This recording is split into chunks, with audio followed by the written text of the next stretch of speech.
how I show up on time. And blink. You show up on time, and we're 3 minutes late.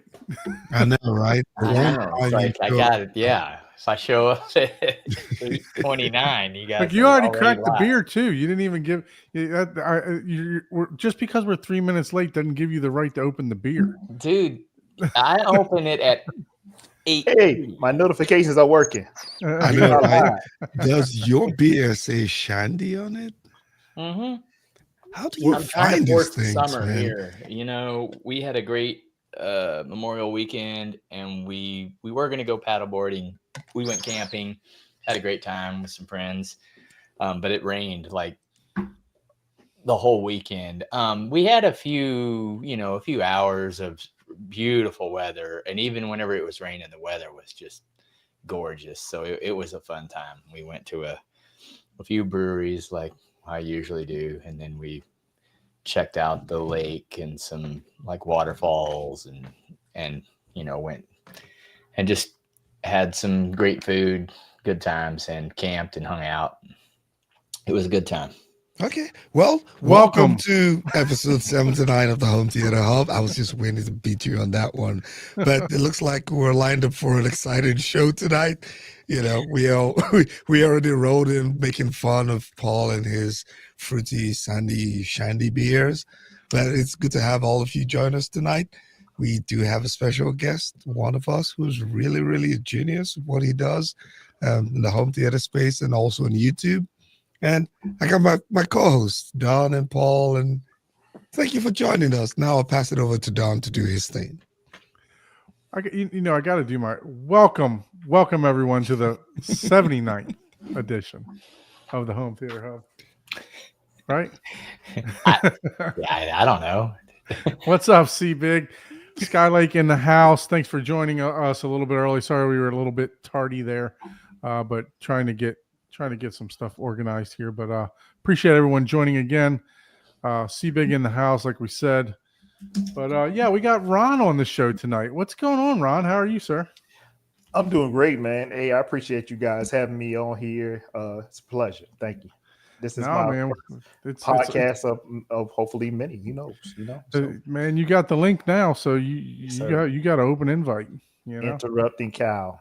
You got the invite whenever you want to come on and talk. Let's talk. I mean, you can even stream to your channel if you want.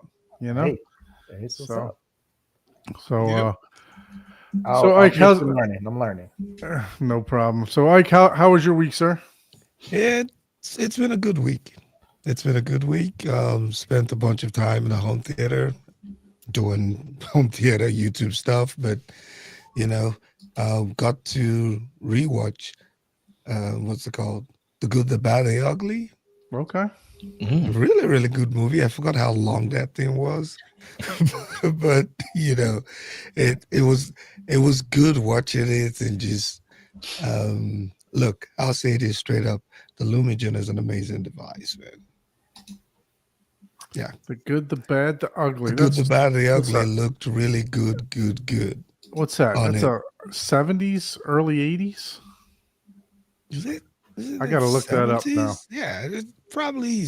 I don't want to say 60s. No, it's not the 60s. Actually, it is 60s. 66. Oh yeah. Okay. Yeah. Was that in black and white? Mm-hmm. Yeah. Very nice. With Clint Eastwood and Eli Wallach or whatever how you pronounce his last name. I thought I gave it. I was dating it a little bit later. I thought it was in the 70s, but yeah. I figured it was kind of maybe old. I thought maybe early 70s, but mid 60s, yes. Yeah, it came out around the same time with a lot of those classics that we had from there, right? So what you working on in the theater, video wise? Are you under embargo? No embargoes, but I don't want to kill the fun for some of the other stuff. But nothing. I'm not working on it. We know you're working on the Lumigen. I'm working on the Lumigen, right? Yes, that one is a fantastic device, and Tony just put out a nice video on the Lumigen too. I know, right? Yeah, I saw that too. I would just copy and paste. Like,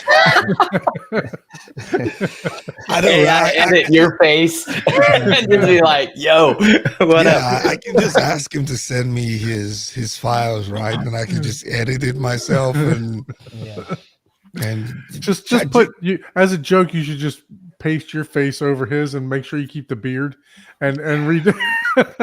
Yeah, like what do you think about this thumbnail? It's like that's not my stuff. Yeah, but yes, it is. Tony's a really great guy. Absolutely. He breaks these things down really, really good. So I'm pretty sure he covers it really well. And but the device is great. Yeah, he did a good job on that. I look forward to seeing yours too, because you always have a slightly different take than others. So you point out some of the stuff that a lot of people don't dive into. But yeah, no, I look forward to seeing that. Trouble, huh? Yeah, absolutely. So Paul, how about you? How we heard a little bit about your camping. Any work in the theater or any news in the theater? Yeah, I'm doing what I had mentioned last week after the crawl, and I am repositioning my Atmos speakers. I drilled the wire holes in the ceiling, pre-drilled the mounting holes in the ceiling, went up and measured the stud width so I can cut some roof should be 24 on center, right? I mean, yeah, if if you know someone that builds out of metal,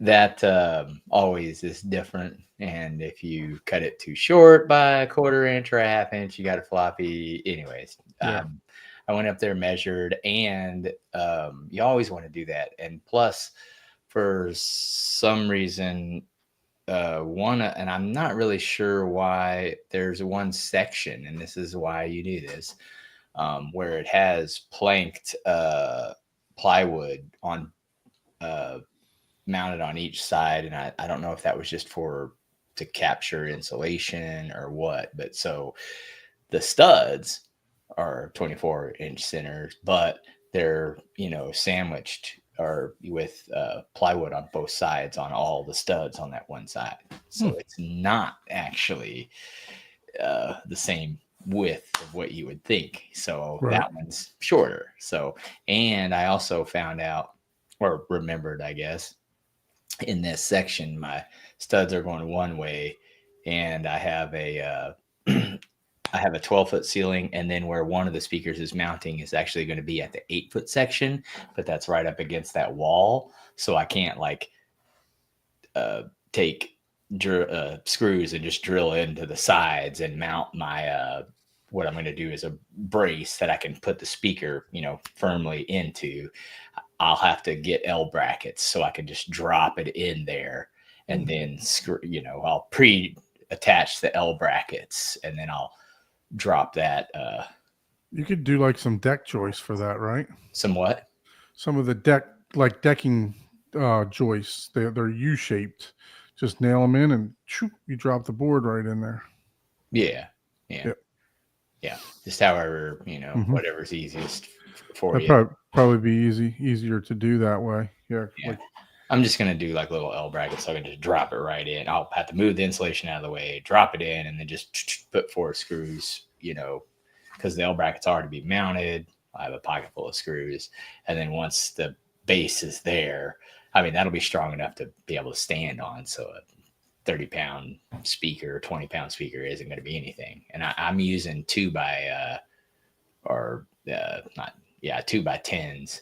That way it's wide enough. Wide enough to mount. And another thing, whenever I went up there, it's close to a can light, but just how it lined up. One of it's literally right on the stud, because the studs aren't perfect. And then the back side of it has a can light, so that I'm going to have to basically have it's going to be a 2x10, but I'm going to have to cut out a little section for the can light So it'll only have one L bracket on one side and then two on the other, but still it'll be more than strong enough to hold a. And so let me ask you this: what are you using to determine your placement for your? Because you're going from essentially you call them Atmos, but you're essentially going from heights, right? Yeah, I'm just putting them at like the 45-degree angle, Mm-hmm. Okay. Are you bringing them farther? Are you bringing the back ones farther, or are they still going to stay where they are? Because I remember very much where you have. So the back ones are going to be like literally, they're going to be right next to my projector, not like in front of it where I had them before. So it's going to flank the projector. Oh, so you're going from heights to top position. Yeah. Mm-hmm. Yep. Basically, yeah. And I'm doing that because, like I said, amazing systems and everything, and everyone that I noticed the Atmos, like clearly noticed without knowing, or even movies that I've heard before, like it wasn't like distracting, but it added like, oh man, that sounded, it's just like you knew it was part of the scene and it went along with it without having to, oh, does that have Atmos? Kind of like whenever I was at Ryan's and, heard the wides, I literally was like, okay, that sounded like wides. I've never heard that. That was amazing. The laser beam went across the screen and it literally followed all the way, kind of like you could hear it, do its thing and its damage over to the side, like in front of you. And I was like, whoa, that was cool. And I had to look it up because I was like, was I just imagining that? And sure, it was a movie that was recorded with front wides. And I was like, oh, cool. Okay. And that's kind of the same experience with some of the placement of the Atmos speakers was, the ones that I noticed Atmos better was at that 45-degree angle, even though,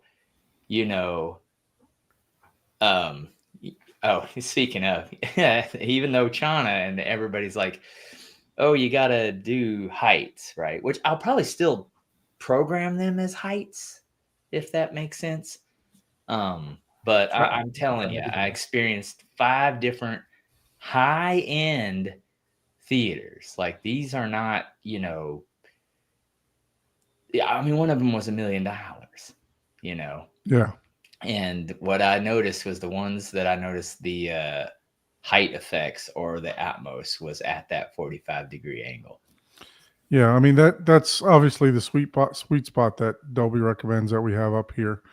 So hey Chana, what's up? I just want to let me stop sharing this real quick because I do want to, since Chana's in here, I've been meaning for 2 weeks now to pay him back. To thank Chana for getting this out to me. So really appreciate you guys send Spatial Audio sending this over to me. Can't wait to put this in and really start messing with it and diving into it. I'm definitely going to do a review on this. And if you guys don't know, make sure that you go over to, let me see where I'm at here. Now, go over to the Spatial Audio group and purchase this particular calibration toolkit.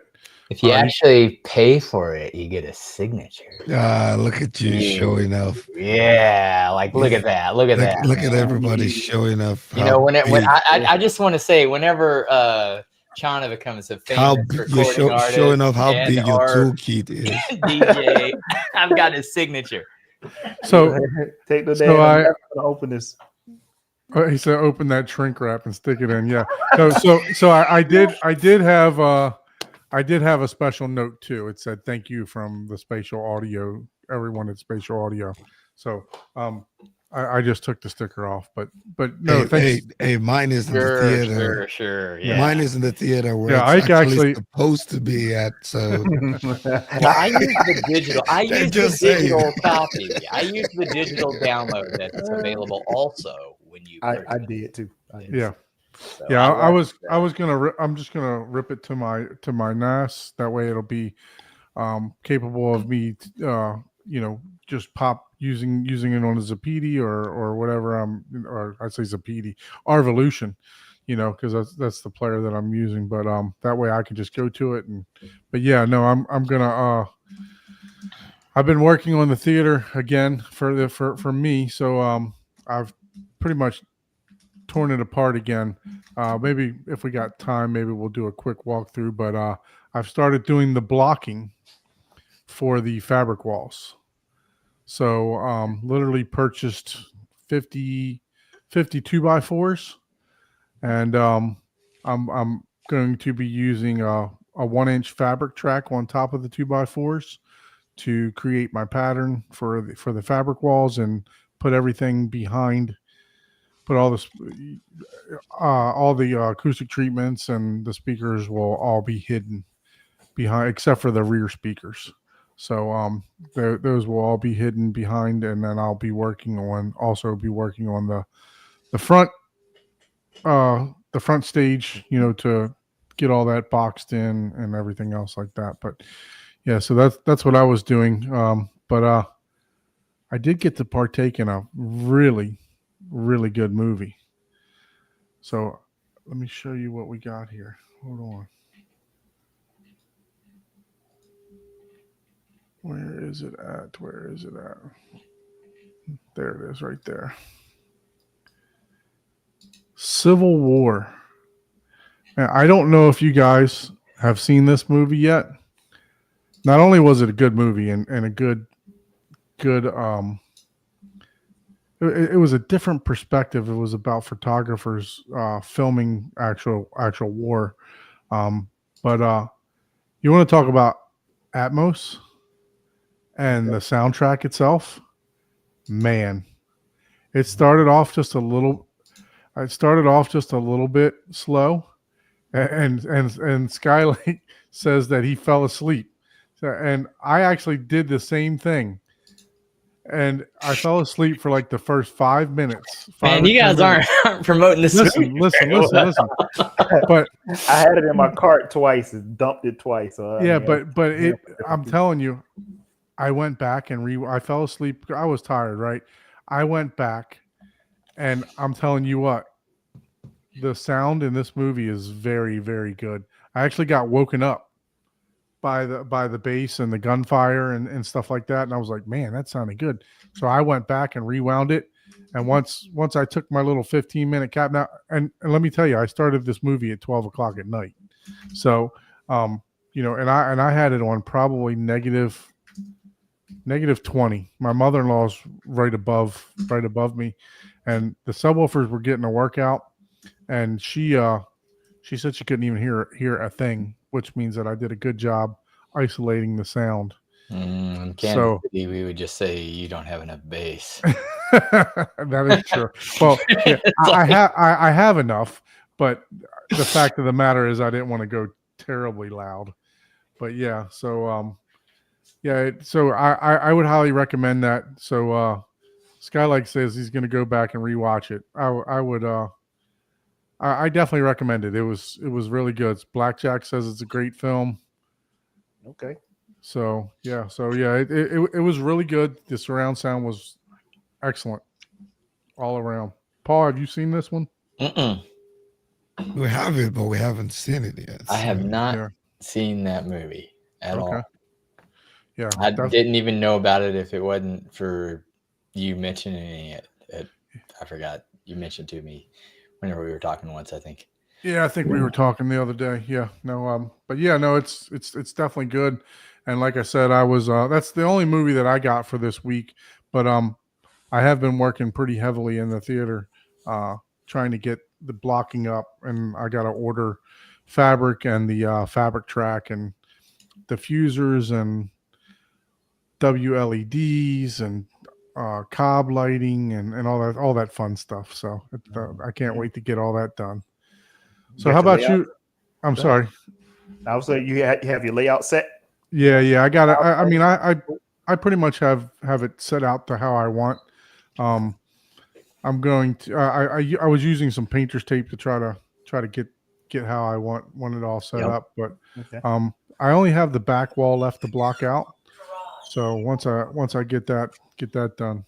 So how about you, Ron? Anything going on in the theater this week? Building wise, no. I've been working on a video a couple days, so I think maybe this weekend I'll get done with it. Maybe at least filming it. I don't know about editing it. Might take a little while, so I'm still working my way through the editing process and things like that. So I think this is gonna be my first kind of demo clip video that I've done. You know what I'm saying? And talking to Paul, talking about Atmos and Atmos effects. This is what this demo list is going to be dedicated to, not the bass movies. We all know which ones have the great bass, and some of these on this list is going to be ones about, and it's probably going to be a couple of you might have to go check out. But that's what I was looking for: the nuances and the usage of the overhead, not just specifically overhead, but overhead and surround together. So that's kind of what the focus was on the ones that I did pick. And some of them you're going to know and, understand why I kind of chose those. But it's not going to be the bass heavy tracks. I know what the bass heavy demos sound like and you can get the wow factor. But if you're looking for some films to get people involved in what's going on overhead, if you want that person to look up and look around every now and then, these are the clips that you want to show them. This one of these things, these are the movies that you go, oh, so not to take you out of the movie, they don't last that long, but those are the ones, like you said, you're talking about when you hear the height channels and you actually get some effect from it. These are the kind of clips that I'm kind of put together a little video for. So yeah, that's good. A couple days on it. So those of you that don't know, Ron has a channel on YouTube called Genius Home Theater. He's currently sitting at 584 subscribers. So if you guys can go over and subscribe to his channel and show him some love. Show me some love. Give your boy a sub. Thank you. Yeah. Like and subscribe. All that good stuff, right? So, and then also Ron has started a new group, Home Theater on YouTube, on Facebook. So that's not confusing at all. Like, what's in this? Man. So tell us what the concept of this is. The concept is because we have the Facebook groups that we probably all are part of, most of all, and it gets kind of, you understand the rules that they have about not marketing yourself and not marketing your YouTube channel on those platforms because it belongs to them. And they don't want to get them flooded by that type of traffic. I get it, so I'm guilty of that too. When I first had my YouTube, I'm like, how am I gonna get people to see it? I know where everyone is, what I'm saying? So here, and I couldn't do it, or, I kind of try to back up off of it a little bit. But here is where creators will post it or be able to post their videos. And of course, viewers alike would join this group as well. If you're just a spectator, if you're a spectator, you join the group to see all of these YouTube videos with or about home theater stuff all compiled in one place. So if you're a creator, you dump your videos there. If you're a spectator, then that's the one place where you're going to go and see, things about home theater. Not, I'm doing this in my room today. No, it's going to be a video 9 times out of 10 that you're going to be, watching or seeing. You're allowed to make posts there as well about your upcoming stuff about your channel. It's fully promoting you. So I don't care, so it's where you could go to promote your videos as a YouTube creator without having to worry about, certain things that right now, currently, you can only post once a week. Somebody, if you posting your old videos every day, I didn't want that to kind of happen. So I say, hey, post a video every week. And, if you wanted to make another post, you can do that up to twice a week, Okay. Things in reference to your channel. So while you're talking about that, you got a pending post on there. Go on and approve it now, admin. How long has it been there? No, I About 5 I seconds. about 5. I just posted a live stream since we have you as a guest on this. So go on your page and approve that. There as There you. you go. That's awesome. Let me see Yeah, if I and the can same thing goes with Horizon Home Theater. We have a group, our group page also. We haven't really promoted it too much, but same thing goes for there. If you guys want to post, any creators that are listening, if you want to post your videos or whatever there, we have no problem with that. The only thing that I ask is that if you're selling something, let's talk about it before you post it. Well, is stuff it like that. so? Is this I don't care if you marketplace your own stuff, but if you're like running a business, to just let's just talk about it first. yeah, before we this to post. support, this the smaller community, which anything under like several 100,000 subscribers technically is a small community in the YouTube. Mhm. Is this restricted to, like, let's just say some company, like, I mean, we know some of the obvious, where do you draw the line, right? Because it could just be like spam, like, oh, buy my Right. whatever, blah, blah, blah, blah things that obviously if it's not audio related. Yeah, I mean, I had some people trying to sell like the big DJ speakers with the lights that go on them or whatever on our Yeah, group and, and and, I and can stuff like see, that. that. I let it go for a little while, but it was like getting to be a little bit too much on there. Yeah, once it get Yeah. that, I think is my point is if it's someone doing it, I think I would let it go. But if it's a bot and you have some API script that's just Mhm. market our stuff automatically to this link, it's like, yeah, no. If it's a person, yeah, all day long. But yeah, if it's an obvious annoyance and it's a bot, like, I subscribed to something here not too long ago. I forgot what it was. It was a coffee product that I was interested in, right? And I was like, oh, okay, I'll subscribe with my text to get like a coupon or whatever.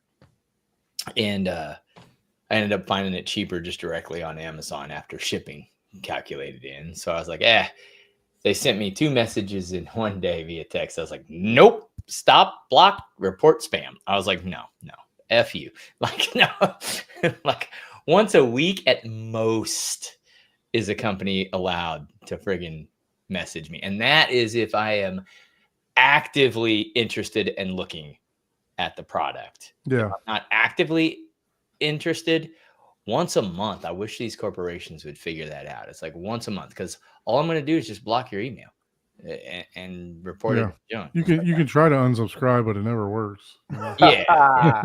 I got a couple choice emails that I know it coming at least twice a day, and I cannot unsubscribe and try it. I was like, oh, I guess I'm gonna live with this forever. Just mark them as spam. If you mark them as spam, you won't ever see them. Every day, twice a day, go straight to junk, and it still comes to like. I was like, I thought your phone's supposed to be smart enough to recognize I'm sending this to junk every day to just take it and direct it to junk, but it doesn't. So So how does Master Lessons get one of your shirts? Oh man, this is a original. I had a person on Fiverr create this. On Copyright. Saying it was my concept, and I was like, hey, I need something to wear on my video. So that's what it was. I made 2 T-shirts. This one and a gray one, and they messed up the gray one twice, so 3 times. So I have 4 shirts with 2 of the gray ones are kind of missing something in there, but I still wear them, kind of deal, But yeah, I know about just original, but I don't.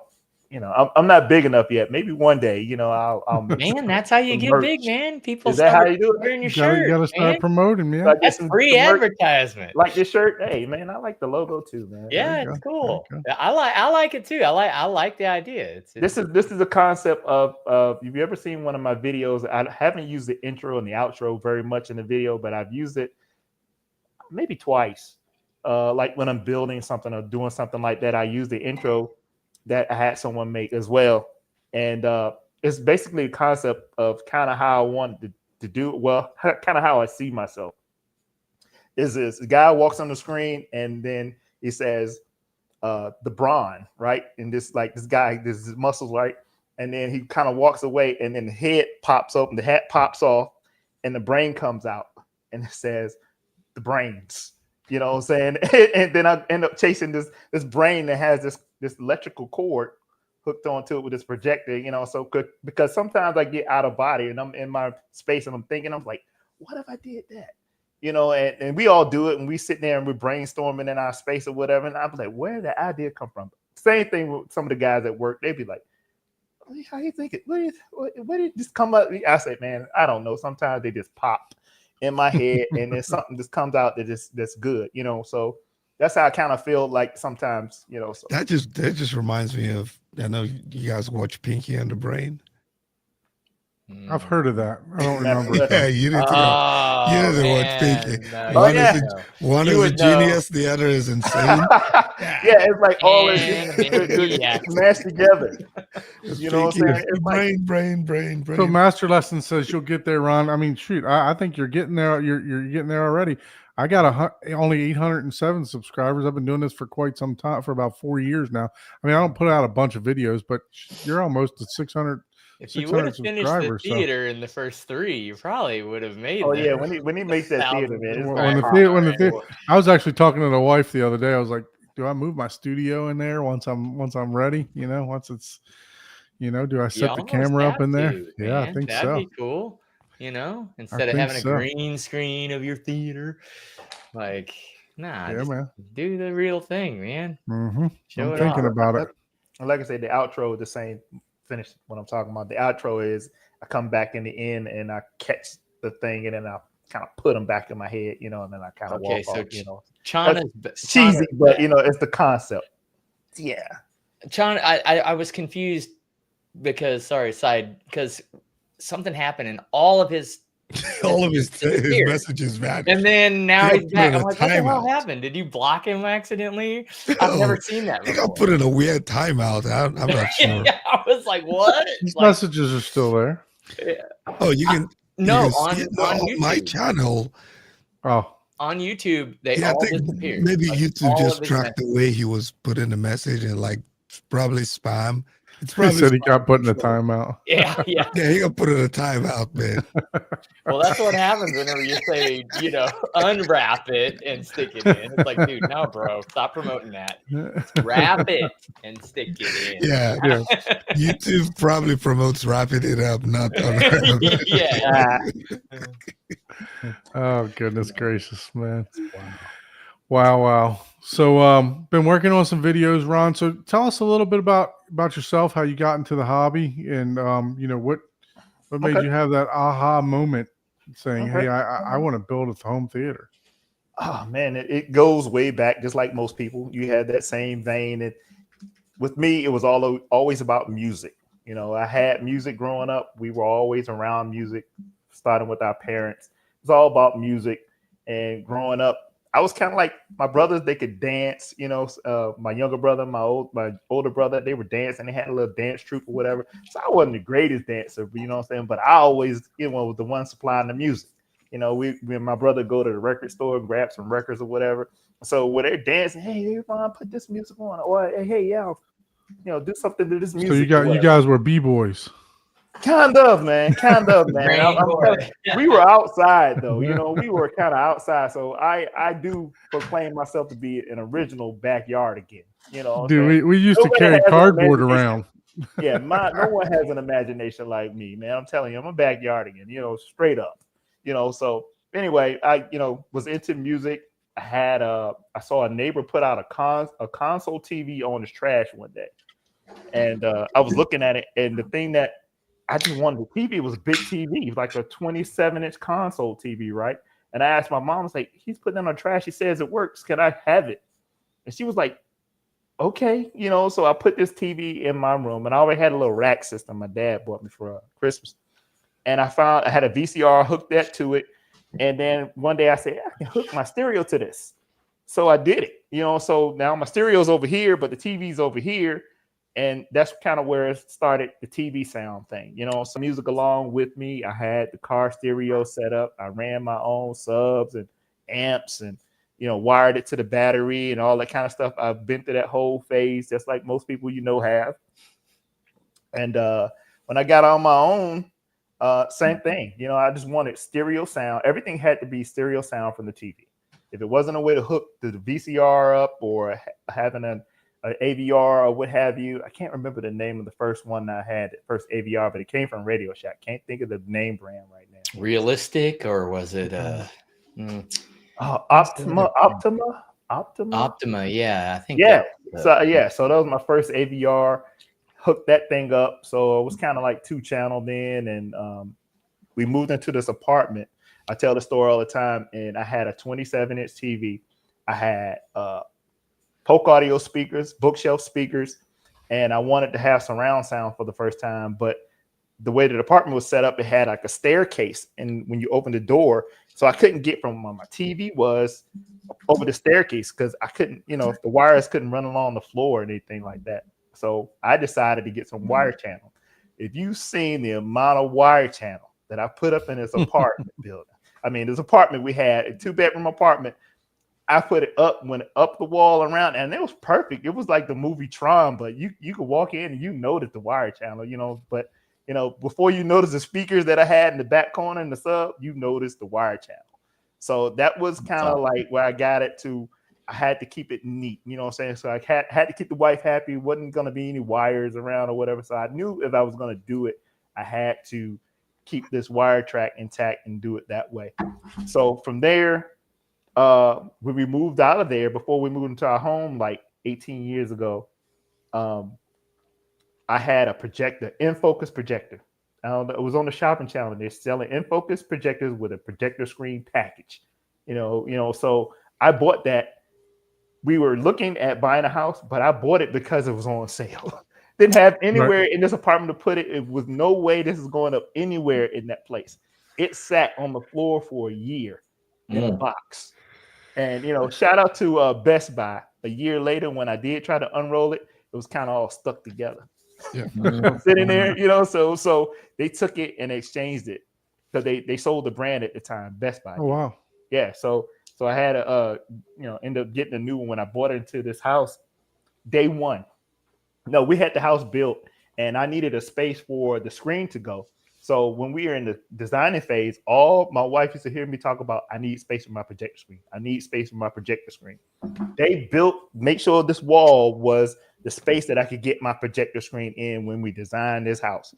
Stick one, because I designed the whole house, because our engineer or whatever kind of flaked out on us or whatever. So I drew this floor plan out on stick by stick, and it went to the drafter, came back. I made the changes on it. So we get in this house, it's built. Day one, I'm going to put the screen up. I got it in the wall. It's the one that had the cantilever hooks, whatever, that went to the wall, the little L brackets. And I pull the screen down. I'm like, yeah, baby, go look at this. I got the screen up. You know what I'm saying? This is why we built the house, for this screen. You know what I'm saying? So she goes, yeah, that's nice. And she goes back upstairs. So I'm trying to put this screen up. Nothing, no furniture's in this house, mind you. We didn't have any furniture just yet. The screen is up. So I get there and I'm trying to pull it up. So it's a manual, right? I'm pulling it, trying to pull it, and it ain't going. So I pull it and boom, it busts out of the wall on one side because I don't know anything about how to mount the thing. So I got it. So it's in the wall on one side, and I got it in my arms like a baby, right? And my wife comes down, it's all folded up in my arms. She comes down and says, what was that? And I look at her. I was like, I'm gonna fix it. I'm gonna fix it. I'm gonna fix it. I'm gonna fix it. And just like when I told her it was up, she just turned her head and say, oh, okay. You know what I'm saying? Just walk back upstairs. I got this thing in my hand like a baby. I'm like, I done bust a whole, 8-inch hole in the wall on day one, moving in. Nothing's in the house. I was like, oh my God. You know what I'm saying? Well, it sounds like you got luck like I got. Yeah, that's awesome. I need something stronger to drink. So what I did, I started getting smarter. I said, okay, I can't mount it right because it's not any stud. I couldn't hit the stud because of where it was. So I just busted out bigger and put a 2x8 between the studs. before I put the drywall back up. So then it wasn't a thing, you know what I'm saying? I had to wait them out. So that's kind of how I got the first experience with this house, you know, from where I was to this first house. So it was always in my mind to kind of, you know, have TV sound and things like that. But like I said, it was the dream come true when I actually got that screen up in here. But we had to go through a little bit of trouble to get it. I know your pain on that, because I'm sure if my realtor is listening, when I was shopping for houses, we moved from Tallahassee to South Florida. We must have looked at 40, 50 houses. She was not happy. I'd walk on, nope, no room for the home theater. Let's go. But look at that. Nope. No room for the home theater. Let's go. On to the next one. So yeah, see. So yeah, nothing about a dedicated. I didn't even think a dedicated space was possible. You know, I mean, I didn't. You know, when we were having a house built, we just wanted. You know, we had a family room. You got 2 bedrooms. You know, 3 bedrooms or whatever. It was all about that. As far as dedicated, I wasn't thinking of that. Maybe give me 10 years down the line, I probably would have been like you, looking for somewhere with some space already. But I knew I could do that screen, and that's all I knew at the time is the screen. Now I did have the in-focus projector. I had they let me run the DVI cable from where the projector was down the wall. I put the placement of what was then the surround speakers, where I had 2 surrounds in the ceiling and then surround back kind of, you know, in the ceiling. That was my surround sound. And have anything on the bed layer. They were all in the ceiling for the surround sound. And you kind of see this kind of how I got it now. I just kind of repurposed it. So, but I ran the wire for all of that. You know, they let me do all of that when they had the walls open. Everything was studs and things like that. So I ran a second zone out to the patio. So they came in. Well, I didn't run the wire. I marked the space. I marked the spaces. They ran the wire. I just marked where it was. Put a little circle up there at first, and then I spray painted the floor. You know, because it's a slab. It's like a raised slab. So I spray painted the floor. Put a plumb line and spray painted the floor, so I knew where the wires would be before the carpet goes in, you know, so I can kind of pull the wire down and all that kind of stuff. So I plumbed down, spray painted the floor of the concrete right there so I could find the wires later on. And yeah, you know, I did a little bit with the house when it was built. So I kind of knew where the kind of the layout. So I did have to learn some things, but I kind of knew the layout. All right. Thank you, sir. What was that? Van Gool? Van Gool in the house. Thanks for subscribing, sir. Thank you, man. Thank you. Thank you for subscribing. All right. So, yeah. So, I actually got a little bit of email participation this week from G Cornell. So I'm not sure if you guys know who G Cornell is, but he listens to a lot of the shows. He's popular on AV Rant. He's also popular on DJ Show. But he asks, what's wrong with Kaleidoscape? Right? So of course we had to have a little discussion there. So, but basically it says, let's see here. Let's go back to his email here. But yeah, he was just asking me with, you know, what's going on with Kaleidoscape, and why did some of the titles not have the director's comments on them? You know, and my thoughts are is it's more for space, you know, to save space, especially on the smaller devices now.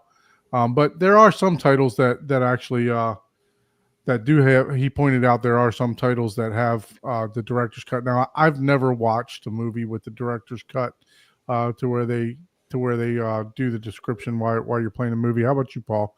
Have you ever partaked in any of the director's cut portions? I don't know, dude. I don't, like any of the like when you say director's cut, like I'll watch a director's cut or the extended version or whatever. But if you're talking about the commentary, correct. Yeah, that's what I'm talking about. I never watch any of that stuff. I'm not like, that's all business. I mean, that's all, like, literally, that's all. They try to make it not that way, but it's just all, that's all just business and corporate. Mm. You know, hey, this is all the trouble we had to go through. This is what we had to do. And sometimes they'll, if you're a fan of something, it like a true fan, in that instance, I could see someone wanting to watch that and how it's made and understanding like how that presentation was created to make it so realistic if you enjoyed it. But at the same time, it's like once you see and understand how stuff works, like if you're into filmmaking and stuff like that, especially CGI or whatever, you see it. You can't unsee it. You know, Right. once you see it, and it gets annoying, right? You know, to where like you can't enjoy content because you're analyzing something that your job. You know what I Mhm. mean? Like if you're an actor, I'm sure it's probably harder to really enjoy a movie because you might be like, oh, I would have done it this way, or oh, they should have done this, or whatever the case may be. Maybe like if you're a professional actor, maybe you watch just B movies because you understand the difficulties of getting to where you currently are, and you probably enjoy those better. It's So, like, yeah, I thought it was interesting because Yeah. he says that film buffs want this, but I don't consider myself a film buff. I enjoy movies. I don't watch movies over and over and over, and I can't recite lines. Can't and stuff remember like your that. name, let alone Yeah, friggin' I don't remember director's name. directors and Right. heck, But, I don't even remember the actors. So I'm just curious, how many people in the chat do you guys want? Do you guys want the commentary, the director's commentary? I do with your movie? MKV files, man. You know I don't want, and if I want that, I'll YouTube it. You know. All right. Here's my thing. Right. You know how you want to save space on the NAS, right? You got the 4K disc and you got this other disc. It's like, man, I don't need to waste this space. You know what I'm saying? I don't do MKV files anymore, which I used to kind of break it out, but now I just throw the disc in there. Now that's another disc you're talking about. You need to load to get those extras. But now I know the movies that my wife likes, I need to put extras on because she's gonna ask for them. You know what I'm saying? Because those type of movies that she likes that stuff. Oh, okay. So that's I like the blooper reels and stuff like that. Those are pretty funny, yeah. But I don't ever watch a movie with the director describing the movie the whole way through. Yeah. Well, I've never done always you can like a lot of the information. Like watching the movie with the director commentary on. I've never done that. Nobody wants to watch a movie that many times. I mean, it's like a waste of a watch, really. Yeah. But the extras, you can get that on YouTube, man. All of that, or the internet. So Master Lesson says he loves the deleted scenes. Yeah, I agree with that. But scenes are good. I was just curious, because like I said, I don't consider myself a true film buff. I do partake in a lot of movies. And watch them. I don't watch them over and over again, and I can't recite a bunch of lines. But when I back up my MKV files, if a movie has multiple editions, it literally and like Plex has this, but you can tag it with theatrical cut, extended cut, whatever. Like some movies have like 3 different versions, and I will create an MKV for each of the versions, because sometimes people are like, hey, we want to watch it, whatever, like Game of not Game of Thrones, the friggin' Lord of the Rings, the extended cuts, or the actor, not the non-theatrical. Some of them are 35-40 minutes longer whenever you have the extended, the director's cut. Ike's being quiet over there, so I'm thinking he listens to the director commentary. No, for me, it's like there's specific movies. Like I think some of the old classic movies, I used to enjoy it. I don't know if any of these new movies that come out these days, I'm really Yeah, I don't sitting care down how watching. many Yeah, hours I you don't spend in front of care. the computer. Sometimes I wish they delete certain things on the actual movies themselves, not Mhm. even. But I think some of the old classic movies used to have them, and then you really enjoyed it. But I don't know, some of these modern day movies, I don't know. I don't know. Yeah. One movie. You couldn't even download the whole movie on the Strato. You'd I know, have right? to do like part A and then Oh, part boy. B. Shots fired. Shots fired. Oh, that's funny. So Well, I will say this. speaking of the E, Uh, there's one in the wild.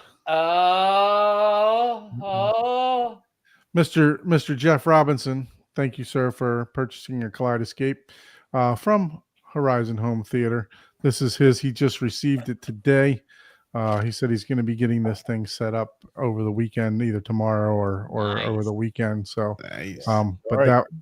that one is in the wild right now. So, yeah. I'm, I mean, I'm I happy gotta for you. say, You're I going to like- enjoy I it. like the product. Anyway, back to the theater cut. There are certain things that I'll watch, like, but maybe not like a whole movie's worth. Like whenever they did 1917, whenever they were doing the unedited cuts, Mhm. I watched like how they did that, right? But it Yeah. wasn't a whole. It wasn't the movie with the commentary on it. I don't. That's just Yeah. I think those types of movies like 1917, those types of World War II classic, I don't mind because it will be fun just to see how it was done and maybe some of the background stories that were not told during the movie. But, you know, I try to watch Fast and Furious behind the scene. It's CGI 100%. Just sitting, I don't know, like. yeah, Just, exactly. you know, just ask ChatGPT to do it. Remix the man. movie for me, Chat GPT. Yeah, you know.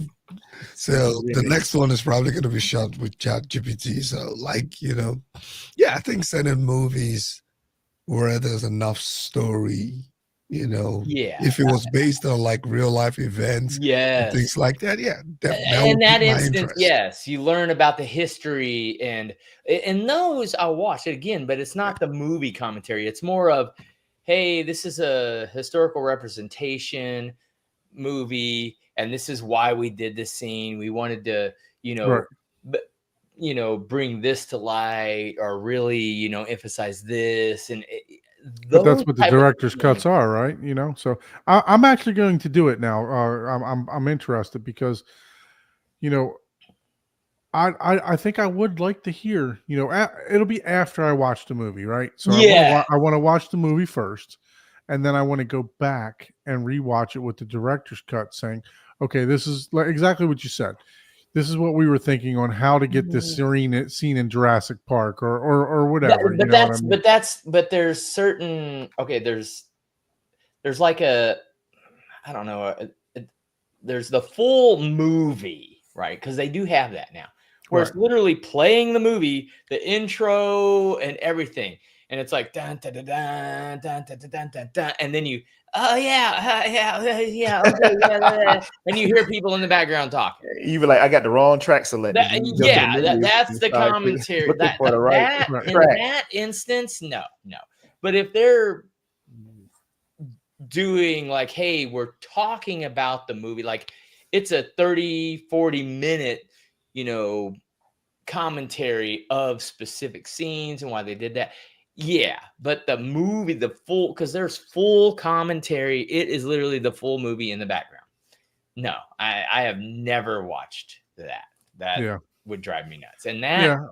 I thought was the spirit of the question. It's like, no, dude, I don't watch the Yeah, no, it was more about the audio portion of the director extras. just Yeah. just The extras, describing, yeah. If you're into it and you love it, yeah, that totally makes sense. It's like, yeah.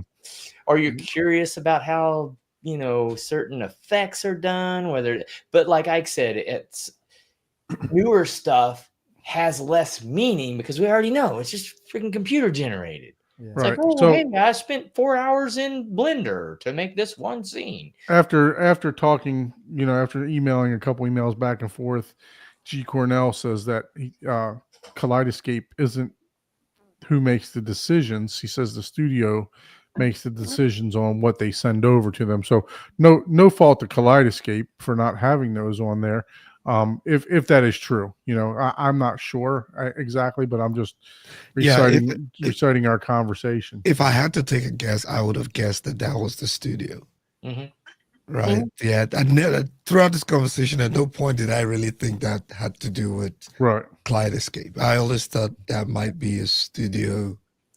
Again, they're making like you don't think it's like we're talking about like for a NAS space they have. Yeah, I mean, look, for me, I would think that's what it would be, right? Because they have a certain amount of space on their servers too, right?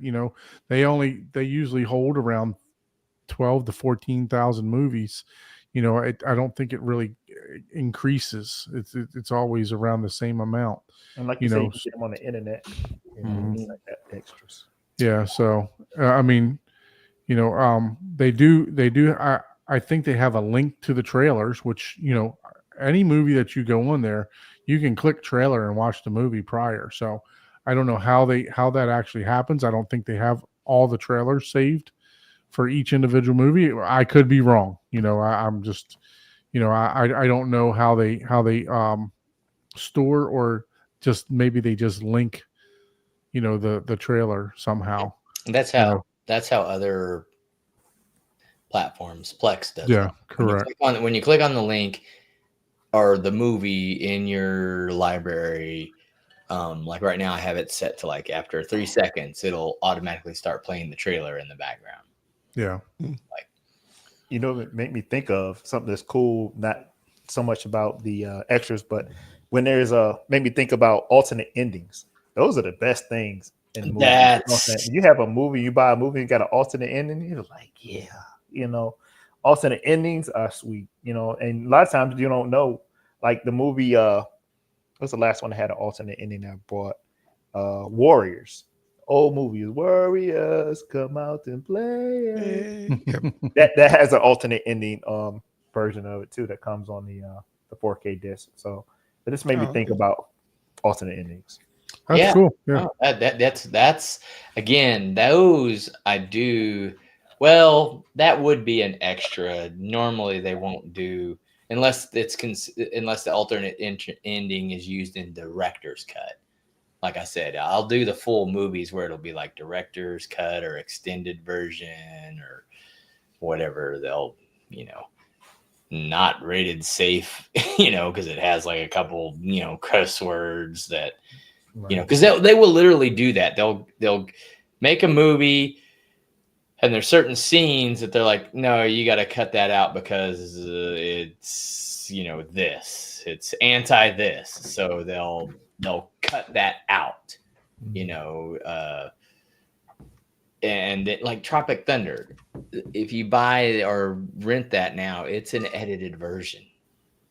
You have to have already had the original version to watch the full version. It's an edited,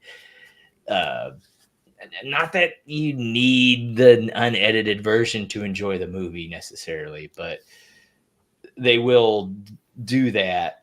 They'll edit it like, not just alternate ending, but they'll have different scenes that may touch on certain things that, that's offensive. So let's cut that out. And, that's.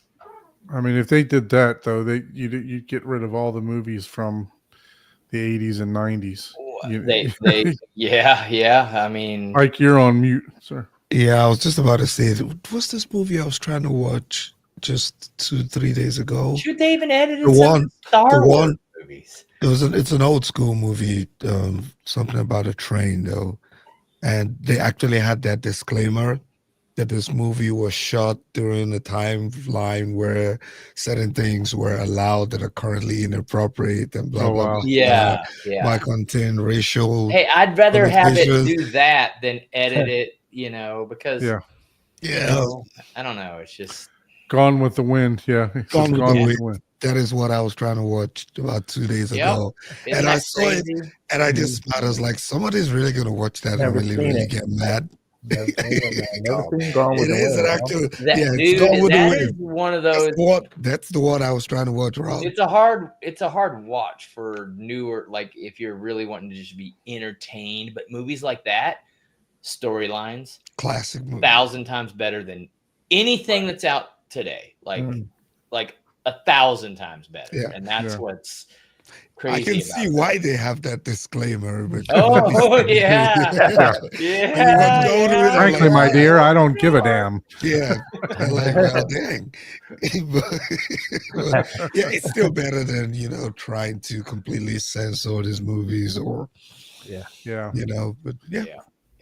No, there's a lot of those old Lots movies of that I would extras. imagine. Lots of Yeah. extras. Get all the. Look, in a few years, our live streams are gonna get. So its that's not size extras. That's sometimes. being extra. Yeah. You know what? If you have the disc, you're allowed to watch whatever's on the disc. You know. You don't have to agree with it. No, you don't. By no That's for means. sure. Yeah, I think that So, was the same thing that was done to was it Speedy Gonzalez, from the animation, right? I don't know if you guys watched. We watched the Looney Tunes. Oh yeah. They had Speedy All that Gonzalez, and they completely Ándale, banned it. ándale, arriba.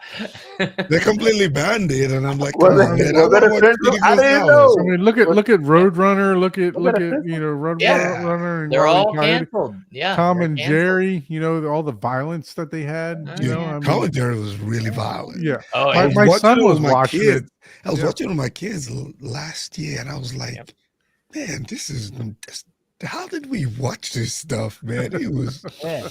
there were a lot of subtle messages, like very Flintstones, inappropriate. all that stuff. A Yeah. lot of inappropriate yeah. stuff for Tom and Jerry, man. Yeah, I didn't Talking think about anything of it, freaking man. Pinky and the Brain, man. Talk about Yeah, I love Pinky hidden and the Brain. message Yeah, I I love it. still watch my That's Pinky and the Brain. up there. So what are we gonna do tomorrow? Yeah. Same thing we Hey, do do every day. every day. Try to take over the world until she ruins it or he ruins it, whoever Oh. she is. So, Ike, I got a question for you. Just shift gears here real quick. Yeah. Rick was on the show a while back. Rick, Houston, we got a problem. He made a comment on one of my videos Okay. a while back that I don't think that you may have saw. Let me go to this here. He was talking about the SVS subwoofers. Okay. He wanted to know. Let me go to the comment here. Says, why didn't Ike talk to me about the SVS in-wall subwoofers? So he was looking at doing the clips, but just if you wouldn't mind, just give him a little synopsis on what you think about the SVS subwoofers. They're amazing subwoofers, right? But I think they're designed obviously to be supplemental, right? Just like the way I have them, right? So I have the PV2000s, I have the stack SW15s, and then I have the SVS in walls just on my back wall, right? I wouldn't necessarily say that they're designed to be supplemental, but I would say that they're not designed for the esoteric home theaters 5 hertz Oh no. type. no, obviously not. But they are. but if you have 20 of them, they can probably your room. Well, is they're gonna be- very well designed. Yeah, They yeah. have really good DSP, and this is just from me measuring them remotely at that. And they are. I mean, you gotta just succumb to if you're buying in wall, you're buying that for aesthetics, Right. and you know what? Yeah. They're really good. No, they're really perform good. pretty darn decent for what they are. If you're doing a room if you can't have subs because either the room won't allow it because of floor space, or aesthetics, they're about as good as you're gonna get for in-wall. I mean, they're really good. Yeah, I mean, when I say they're designed supplemental, I think, like in a room my size, right? If you have two already in-room subwoofers and you're thinking, okay, maybe I need to add some additional subwoofers, and you don't want to go, like you said, you don't have the space, then you want to get them. And if you get two or even four of them, right, you would know that they're in the room, right? So I don't want to give the impression that if you get four of them and you put them in the corners of your room, you're going to be getting this bass thumping. You're not. You know, if you have a relatively big size room, maybe Saying if they you have don't hit the brown note. They are no, not they're gonna not kill when they designed to mold. hit the brown notes, but they're really good. Compared to a lot of in-wall subwoofers out there, they're good. Yeah, I mean, Now, look, have seen- according to the graph, it looks like they're starting to roll off at 30. Yep. At night, Yeah. Absolutely. And Yeah. they are which is Do not not bad. try to push it below that, and it has a room gain because I Yeah. have a SBS in wall sub. Yeah. So Oh, do if you try to use the room gain, you'll start to hear it fail. Because if you have other subwoofers that are more powerful and like was saying, it's doing supplemental duties, it's filling in somewhat, filling but in more knolls and or more of a tactile. Like I said, if you have it closer to you, better for you.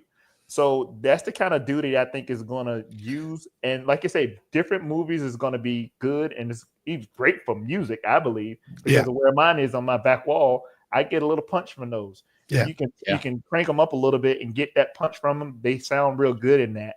But when they try to go low and you get that room gain measurement turned up on that app or whatever, they're gonna start fluttering. Yeah. So you gotta kind of watch that. Yeah, I'm even thinking of removing mine from the back walls, right, and putting them in my side pillars. There you go. Right, and then putting. Yeah, there you go. Because I'm going to end up doing the whole stack in front, you know. You're really paying for the aesthetics of the so I'm going to move them and put them where the on my side walls, and then I would have them just pointing towards the main seating position. Okay. Right. So you can still feel it. It's really great. I've actually seen where someone used about 12 or 15 of them behind their acoustic screen. So it was behind their projector screen. They had like 12 or 15 of them. So I think if you have that many of them in a room, you're going to feel, you're going to feel it because they thump pretty hard. So those are dual 9-inch. Yeah. Well, if you get the amp that comes with them, that's 3,000 watt amp. Yep. Yeah. So, but yeah, no, I just wanted to touch on that because you should use those as near fields under your couch. That's what I was thinking. That too. I thought about that too. Put it under my riser for the back. Yeah, because row. I mean, they got this cabinet enclosed in a cabinet already. Yeah, it's already enclosed. You could just set it right underneath if it's shallow enough. Yeah, it's built very well, man. It's aircraft grade aluminum that was used to build that stuff. So speaking of subwoofers, also you just recently made a purchase to do some stack subs, right? For the Stark sound. Were you able to work out the daisy chain feature? Were you able to reach out to them and get that figured out? No, I just simply bought the what is it called? The XLR to did we lose Paul? I think he took himself off for a second. No, he's probably going for a refuel. But I got the XLR to RCA connector and just plugged it in and it works. I just haven't done any calibration because I'm just waiting for a weekend I can grab Paul so we can take a look at it. But, those things, it works well. I think I'm just going to end up with 2 left and right stacked. So 4. They look good, man. When you stack them like that. Like I was thinking about in the rear, that I was gonna probably build like a column to hide the subwoofers, But man, when you get them back there and they're stacked and they you take the grills off and even though I don't want to see any speakers looking at the screen, right? But I don't care if I see them in the background turning around. You know when you see them thumping, it's like, man. Yeah. Those rails, the stacked rails, they look so good in the back of my room when I'm looking at them. And I actually got that off of I got that idea from originally I was going to be putting the monolith 215s back there. Yeah. But I think the rails aesthetically look a little bit better. But I got that idea from the guy that now owns what is that, Atlantic Home Theater. When Michael did his home theater tour, I can't remember his name. He had two big subwoofers sitting in the back, and I was like, man, that looks so good. So I was like, because other than that, you just got an empty space back there, right? So I was like, man, I need to go ahead and add some of those 215s that'll get me the lower frequencies. But I want to stay on the subwoofer topic because I saw a super interesting TikTok video about a new subwoofer design. Not sure if you guys have seen this yet or not, but Dolly. Is it a new design or is it a rehashed design? Don't tell me it's the friggin'.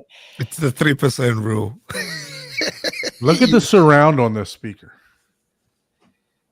Seen something like that before. Yeah, Now, so Dolly owns another company too that they make a speaker like this, and they've taken this particular surround from that speaker and implicated it on this new subwoofer that's going to be coming out in late fall.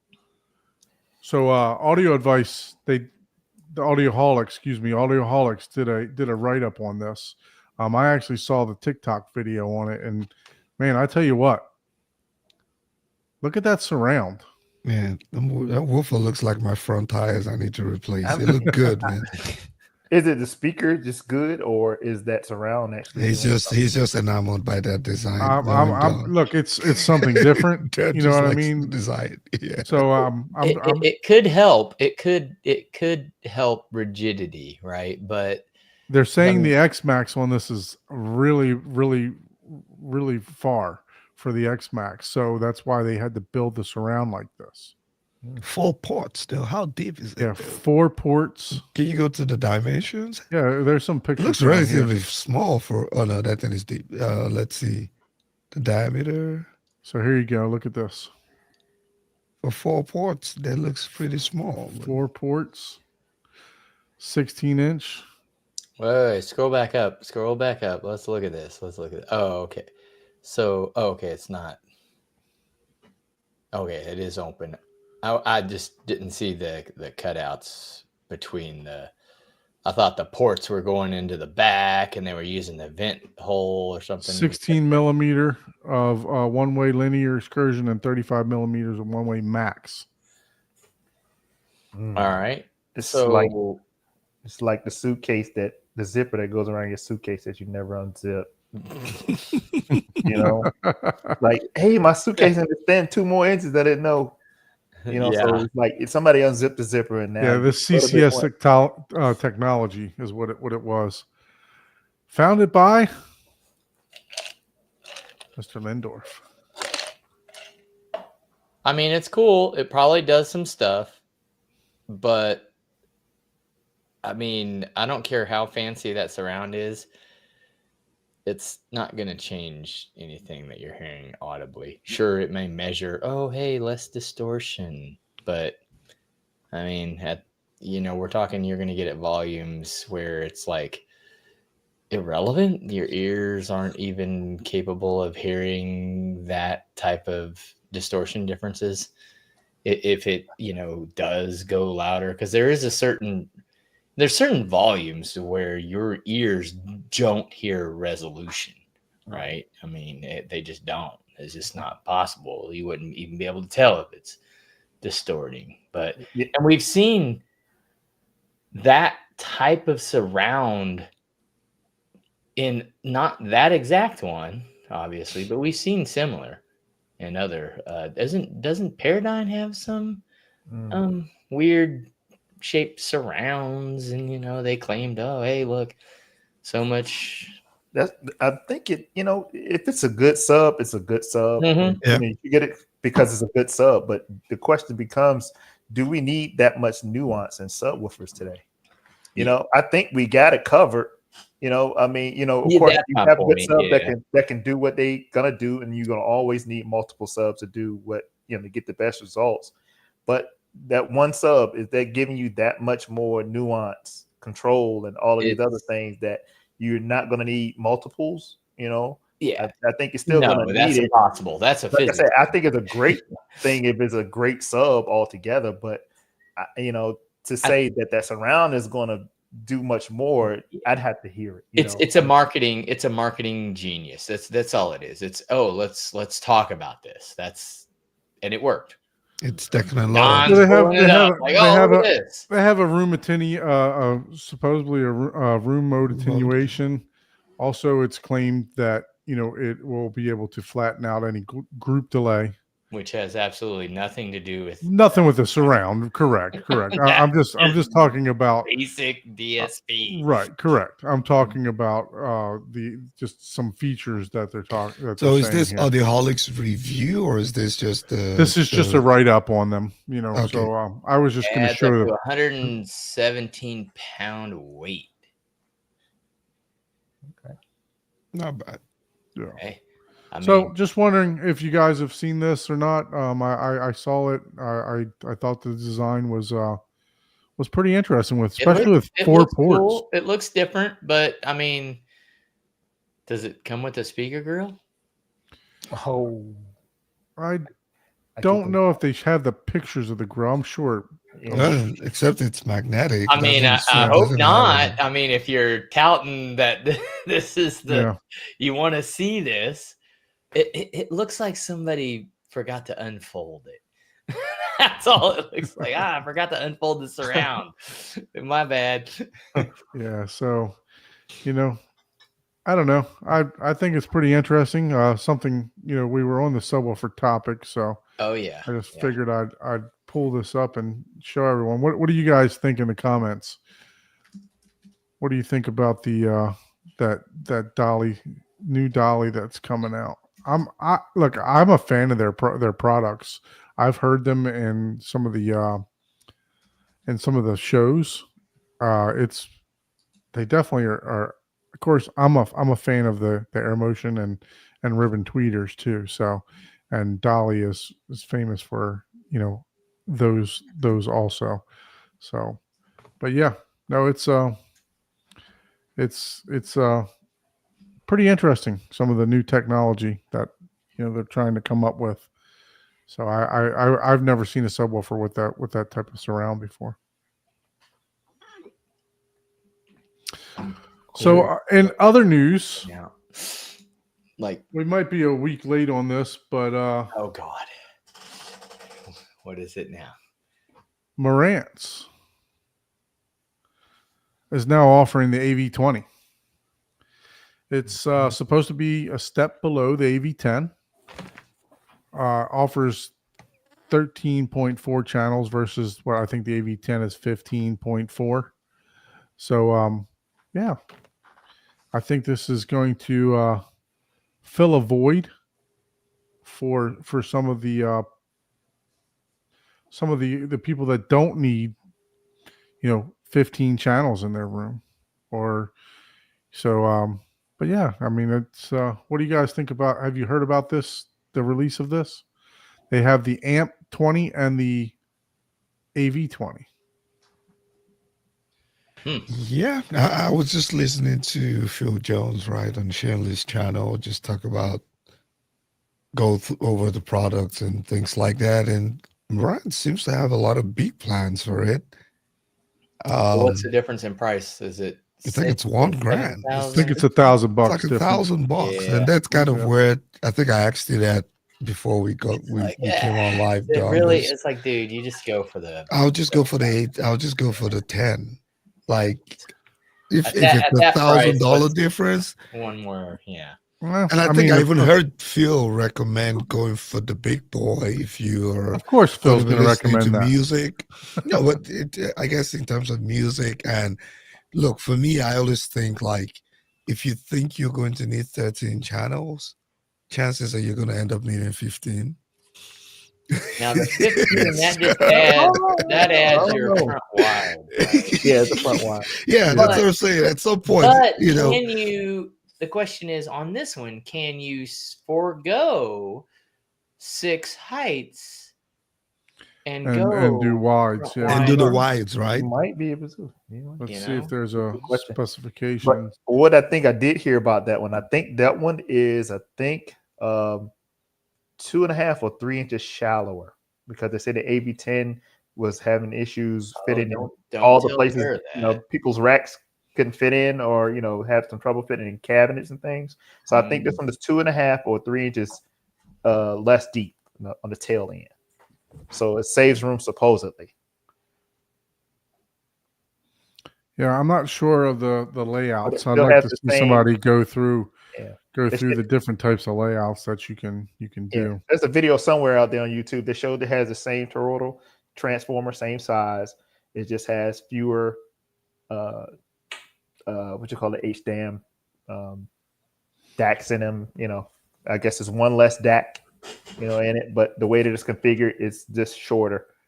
The other one's the AB10 is a little bit longer in the butt.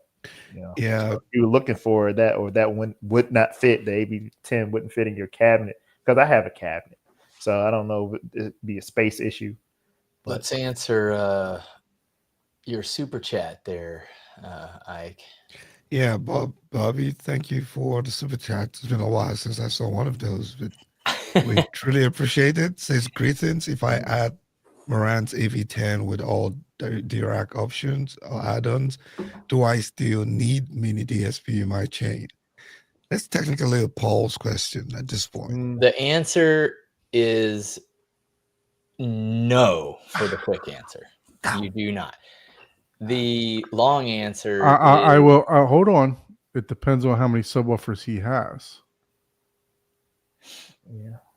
w- the- The AV10 has four outputs, right? Right. No, because the AV10 has 4 independent sub outs. Well, what if he's got 6? Well, then you gotta add regardless. Right. The You're gonna mini need won't do DSP. that. He didn't ask, does he need 2 mini DSPs? No, he's asking, can he eliminate the mini DSP? So you're either going to But daisy chain them. Here's the gotcha. Okay, there's several versions of Durac. You can't just buy like the Durac. You got to buy the base management Durac on top of the Durac. So there's like a super expensive Durac, and then on top of that, you got to add another several $100s, which cost as much as the the mini DSP. It's like another couple $100. If I had a Marantz, I would probably buy it just to make. So he said 4 subs. Yeah, 4 yeah. subs. Okay. So And the question, I understood the question. I gave him the That's short why I answer pointed right it away. to you. I just Yeah, but but that is a good point. Not everybody's Don with 24 subwoofers. He does it, but yeah, so that's the short answer is no. If you get the Durac $500 or $600 and then the $200 additional base management stuff, because it's not all in one, right? Then no, you do not need a mini DSP. but doesn't Odyssey also control 4 subs with the Yeah. multi EQ? Yeah.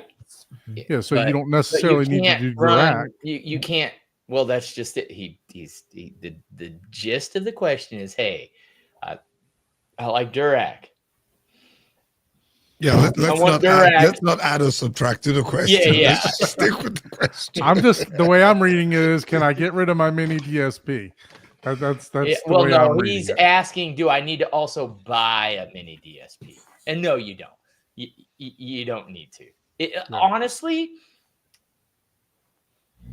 regardless if you even bought the additional base management, with 4 subs, you are negating the need for all of this extra time alignment and phase alignment and stuff like that. You're covering all your nulls and all your bases if you properly place them.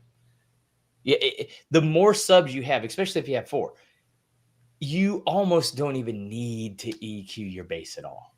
Like it's that nice to have 4. Most people don't have 4 though. Hey, you might just have 3 different nulls sitting in your room. The No, that's only not possible. the only time in this scenario where you would need, and again, if you're doing a mini DSP, then you're going down a whole rabbit hole of learning the whole application and timing and phase alignment and FIR filters and PEQ filter. It's a rabbit hole that's a long, deep hole. 4 subs, yeah, you could let it even without the base management stuff. And dude, you're already 90% there. You're chasing that last 10% if you're mini DSP or anything, even beyond just the basic Odyssey with 4 subs. Yeah.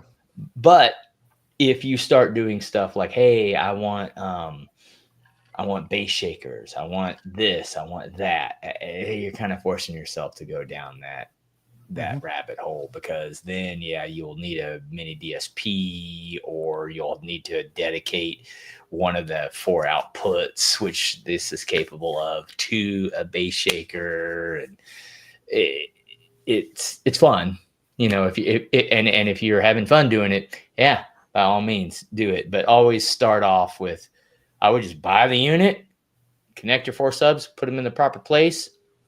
We'll run the system. And if you like it and you don't want to spend any more money on any of the additions, don't. But if you're like, I want to tweak it, or I want to hear the difference, I want to experience this, then the world's your oyster. Have fun with it. As long as you're having fun with it, man, get all the accessories and add-ons, But that processor is extremely capable at its most basic level. Yeah, no, I like I said, it for me, I just read it as, hey, do I still need a mini DSP, which means he's already got one, right? So that would be for me to say, Well, I was thinking more, do I need to buy one? Right. Because otherwise, if you don't have one, then you don't need to. But if you already have one, yeah. So this one has the 4 outputs, like Paul said, the 4 subwoofer outputs here, and it's got balanced and unbalanced, which is nice because so that is nice. you're able to do that. And then let's see, the AV. Let's look at the AV20 that just came out. See if that one, how many subwoofers that one has. Where is it at? I think it's still the same 4 independent. Yeah, 4 independent on that one too.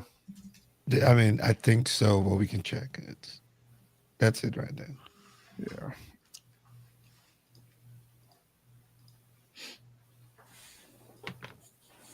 So yeah, basically the same setup. 4 independent unbalanced and 4 independent balanced. Yep. And then if you zoom in, isn't that 4th one,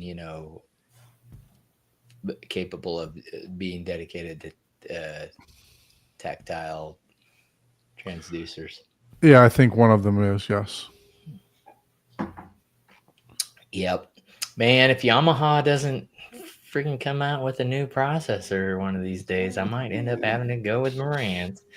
Well, if you need, I am a Marantz dealer, so if you need some help with that. I know, and you better give me the best damn deal there ever was, man. I don't know what you're talking about. MSRP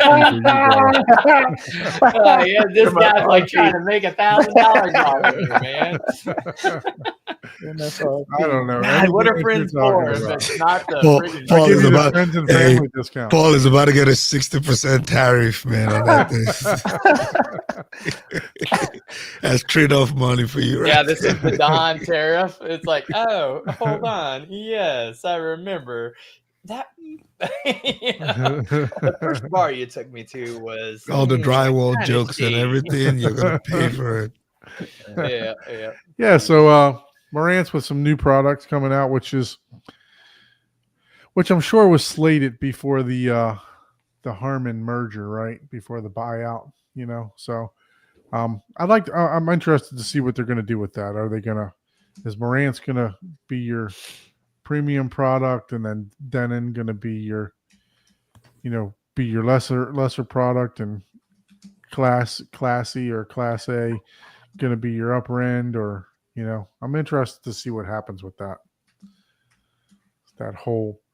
And then Wade says Dirac or Durac? Dirac. It is Dirac. Dirac. I just added a third one. Durac. I think It's is that Dirac. right? I've always said Dirac. Mhm. Yeah. Dirac Live. More like fur, like not der, but more like fur, like Durac. I think is how Yes. it's pronounced. So Bobby says he's already got one of the like I said, he's got the Oh, okay. 2x4 You're HD. good. You're good to go. Then yeah, Man. find out for yourself. Try Yeah. both. Yeah, And you'll know. I would say try them both because it's gonna be hard to let go of your mini DSP. If you think you got it all tuned up right, you'd be like, oh, well, I'm gonna trust Odyssey. Just plug it in. It's already ready. Yeah. You know, I mean, of course you. No, probably look, have to let it I go mean, eventually, but I've said this on the show too. I have a mini DSP. I'm not.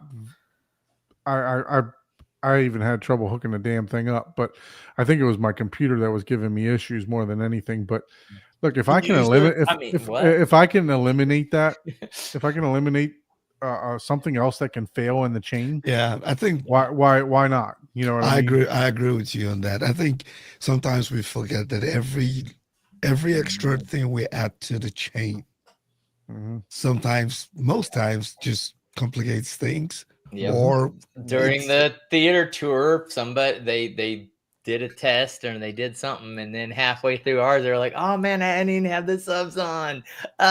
You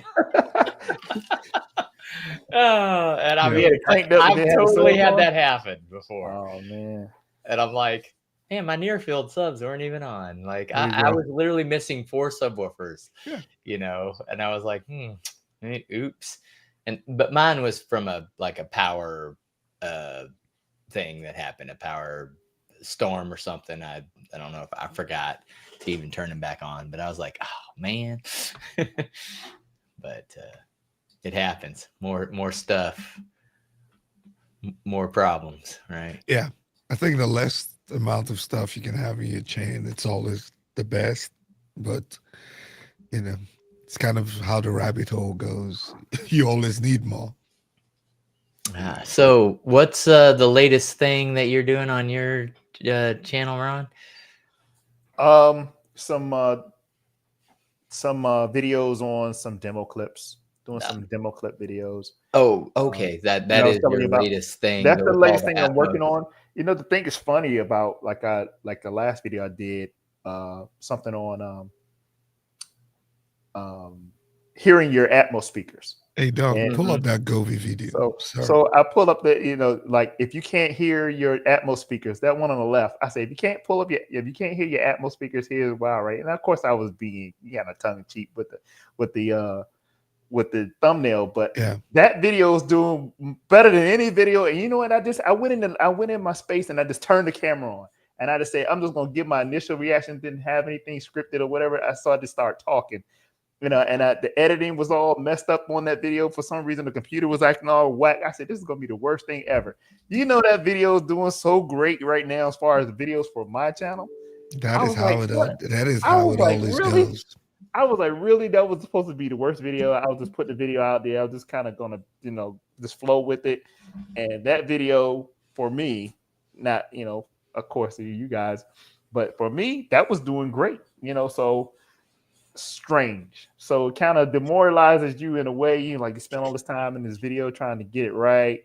And Yeah, that's usually what happens. You spend 7 hours trying to edit something and make it perfect. Yeah. And so then I was talking about the SoundCloud that I built, and because I had put some sound absorption on the ceiling, which I never thought I could do. But like you said, you get into a space and you start looking around, and you're trying to figure out how you could do it and how you can make it look nice. And and that just kind of grows. That idea grows until you get the right format, the way you think you can make it and make it look good, and you do it. And in this case, it made, I think, a huge difference in what I was hearing. So it's crazy. It's crazy where I explained in that video, like, am I hearing my front sound stage? That's basically where my first reflection is from my front stage, right above, where that SoundCloud is. So now I'm hearing my Atmos speakers up in that area being my top front, my top middle even more because it's not competing with the echoed sound right there, where that sound cloud is now sucking it up. So why can't I not hear I mean, it's very possible that I'm hearing them because it's not competing with the front stage. And of course, when you're hearing movies and things and they're playing on their own, you can hear them because they're just that playing. But when it's going crazy, you got all this chaos happening in this movie, and you're supposed to be hearing things up here in your front stage, which is always the loudest, center and front. They're normally louder than everything else. So now if you're getting reflected sound right there, it's very possible you won't be hearing the Atmos speakers that are right there because that's the zone where your reflection is happening off the ceiling. Mm-hmm. So if you tackle it, and again, that was my initial thought. And I was like, man, I got to make a video about this. This is crazy that I hadn't run my room correction over, but it's like, why my top fronts just want to take over? It's like, why am I hearing them? I knew they were there and I knew they were always doing something. But when I initially turned the movies on and started watching movies, I was like, these are way louder. Like, now, so I was like, why? Talking about sound clouds, you need to start mass producing this, man. Somebody asked me, how much would it be for you to make it? I said, you know what? It looks so good. I was like, man, I need to call him all the time. I look at it all the time, man. And I imagined that I could do it that way. That's the way I wanted to do it, so I can actually keep it clean looking. Because I don't think I could fold the corners and staple them down neat enough that I could not see the edges of it. So I was like, what is the way I can do that? And I went and got some doggone fabric stretching. Like you was talking about, Don, I got some fabric stretching molding.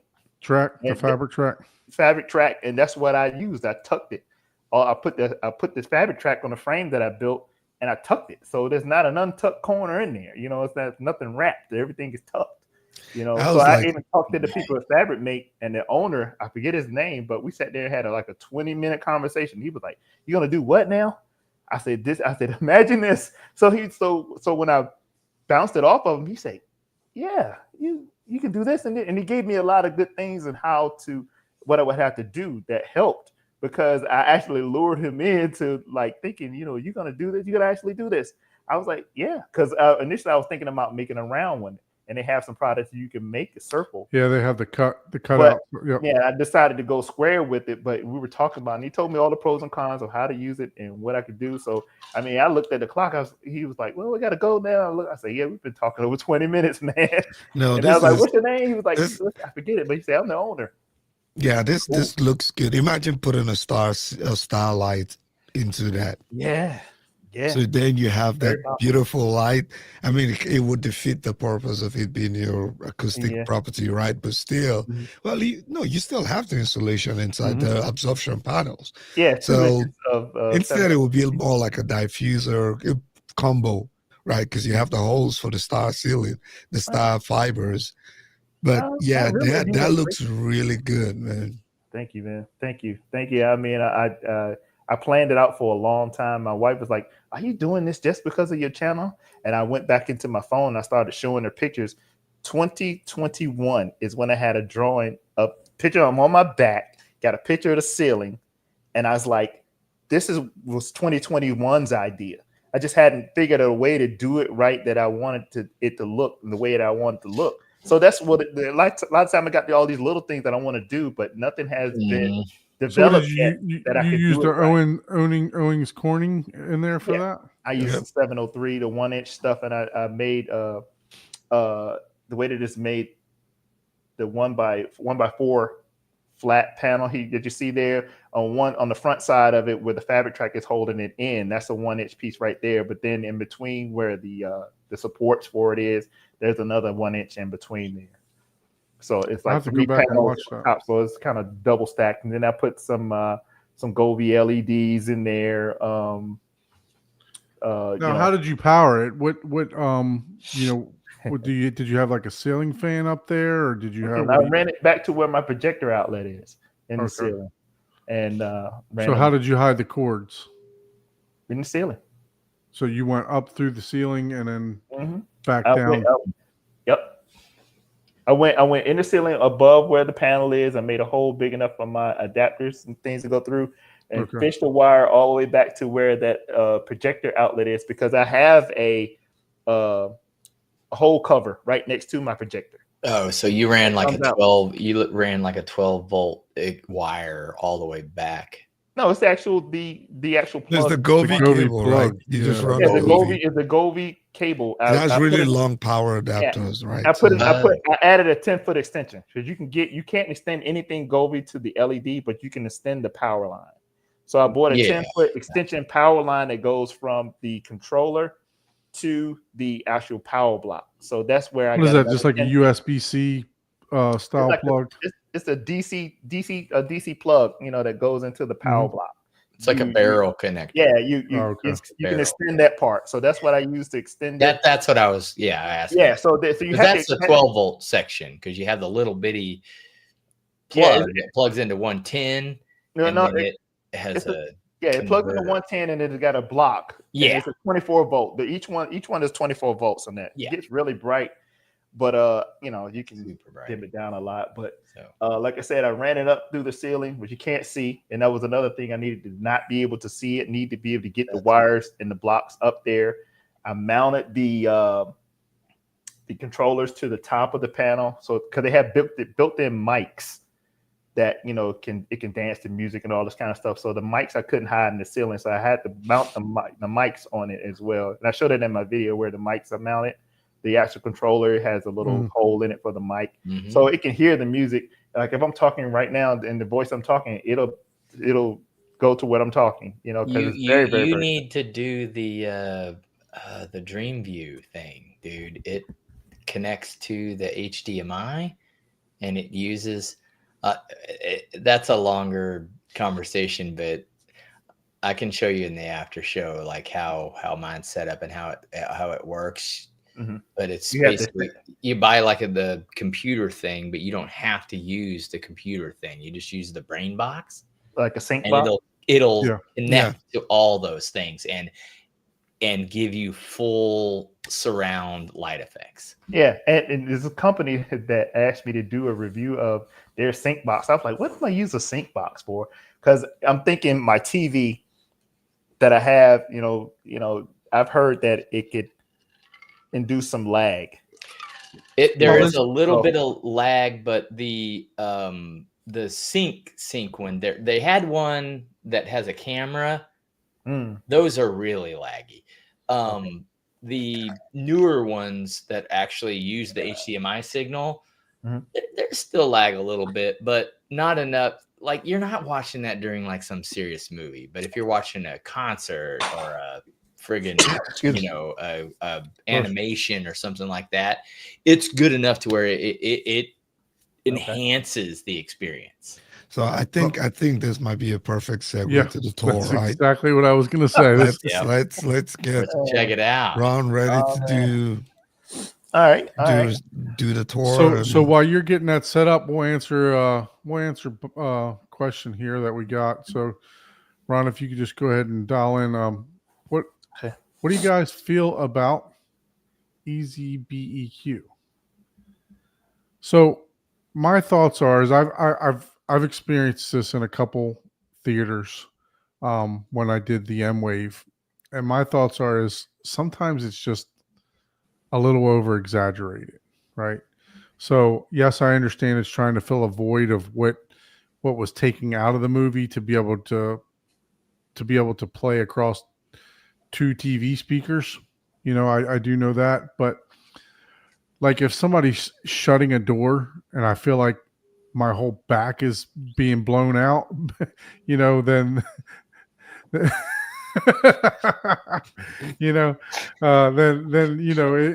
They not have pills for that, man. If you got that problem. exactly.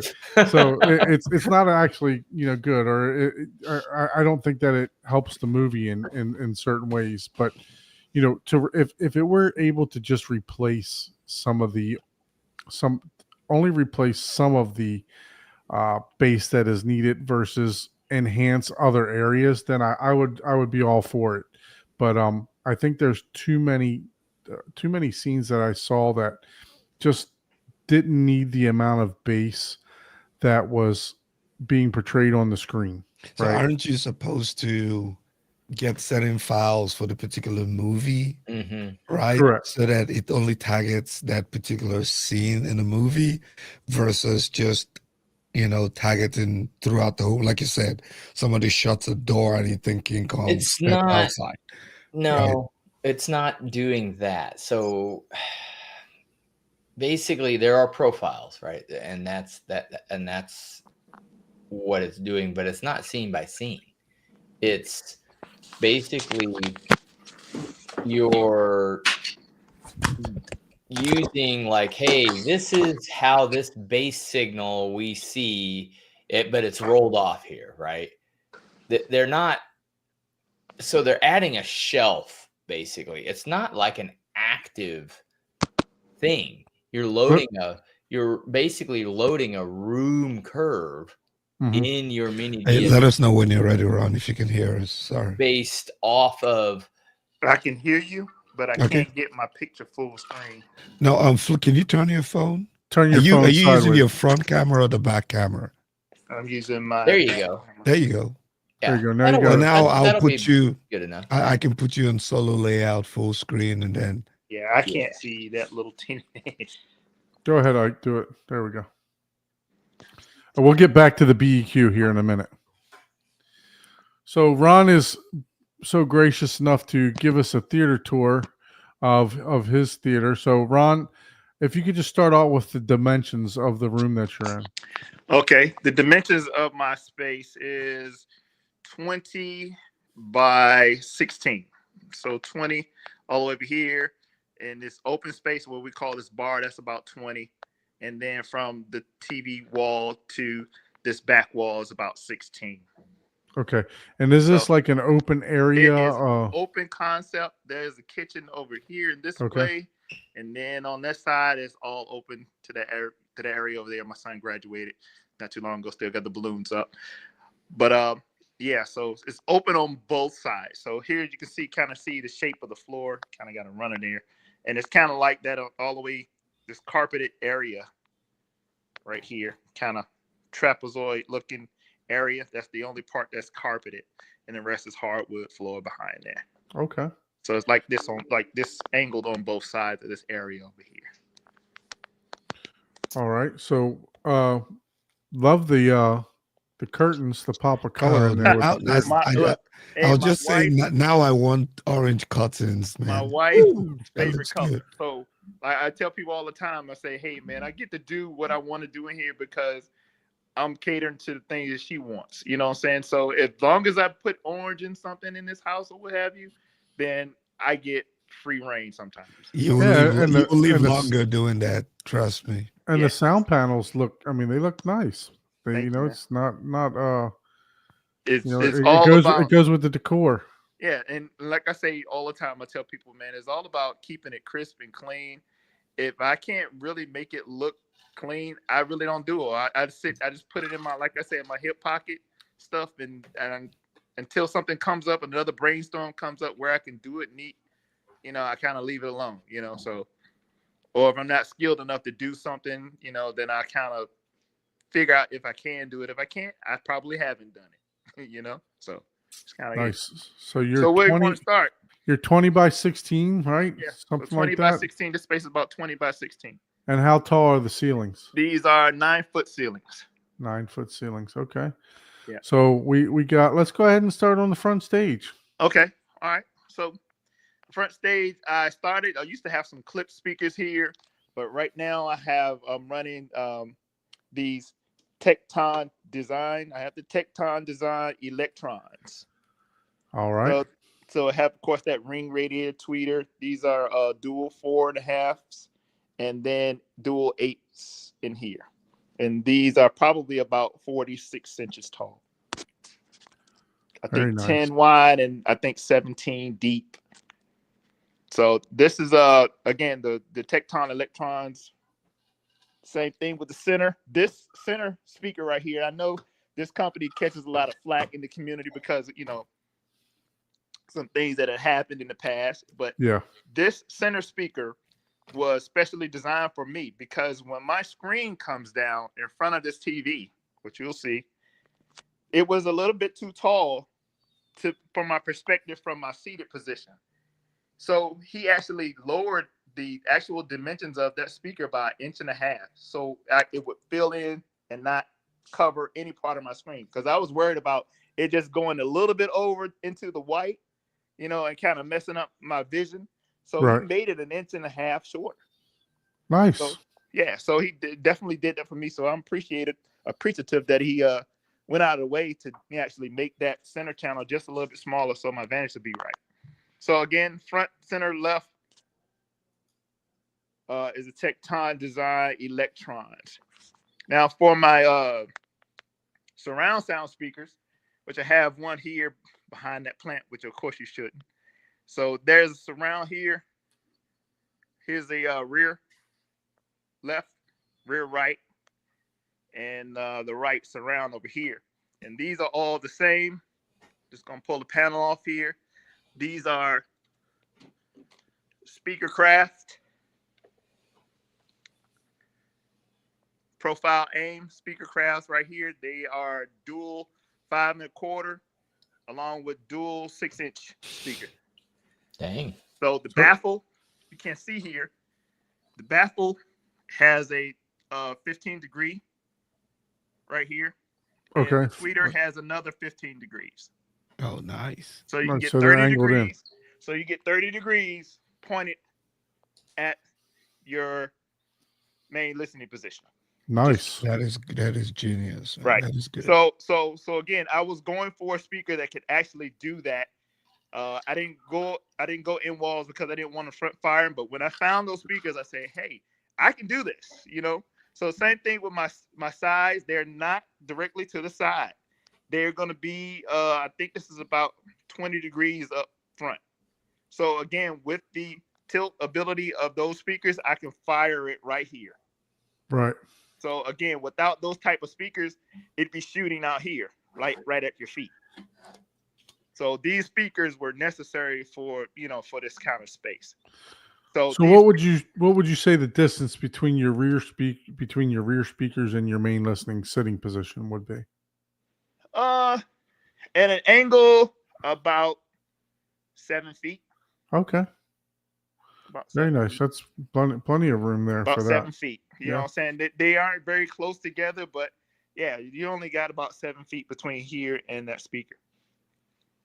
So again, another cool feature about this speaker, these Speakercraft speakers, we have attenuators for plus and minus 3 dB for treble, mid, and bass. Okay. So I mean, it's a very, very good speaker. Phase plug here. Like I said, magnetic grills. You don't see these speakers a lot. I used to have the smaller version of this same speaker in this spot that do not have the 6-inch subwoofer. So the ones I had before were probably about this much shorter. So I saw these taller ones, so I said, hey, why not? Let's get the bigger ones. But I had the smaller ones in here before. So again, that's my sides and my rears. Far as the overheads, you can see here. I'm going to show you to you. Like I was telling you guys, when I had the house built, all my surrounds were in the ceiling. You can see that layout right here. This was my surround on the right. On the right here and on the left. And those were my surround backs, a little bit closer in. So you remember that old Dolby thing that said you can put this, surrounds in the ceiling? Mm-hmm. That's what that is. I never moved that, but I did come back and add the .6 here and here. More in line with the wider one. So the two rears are kind of a little bit closer.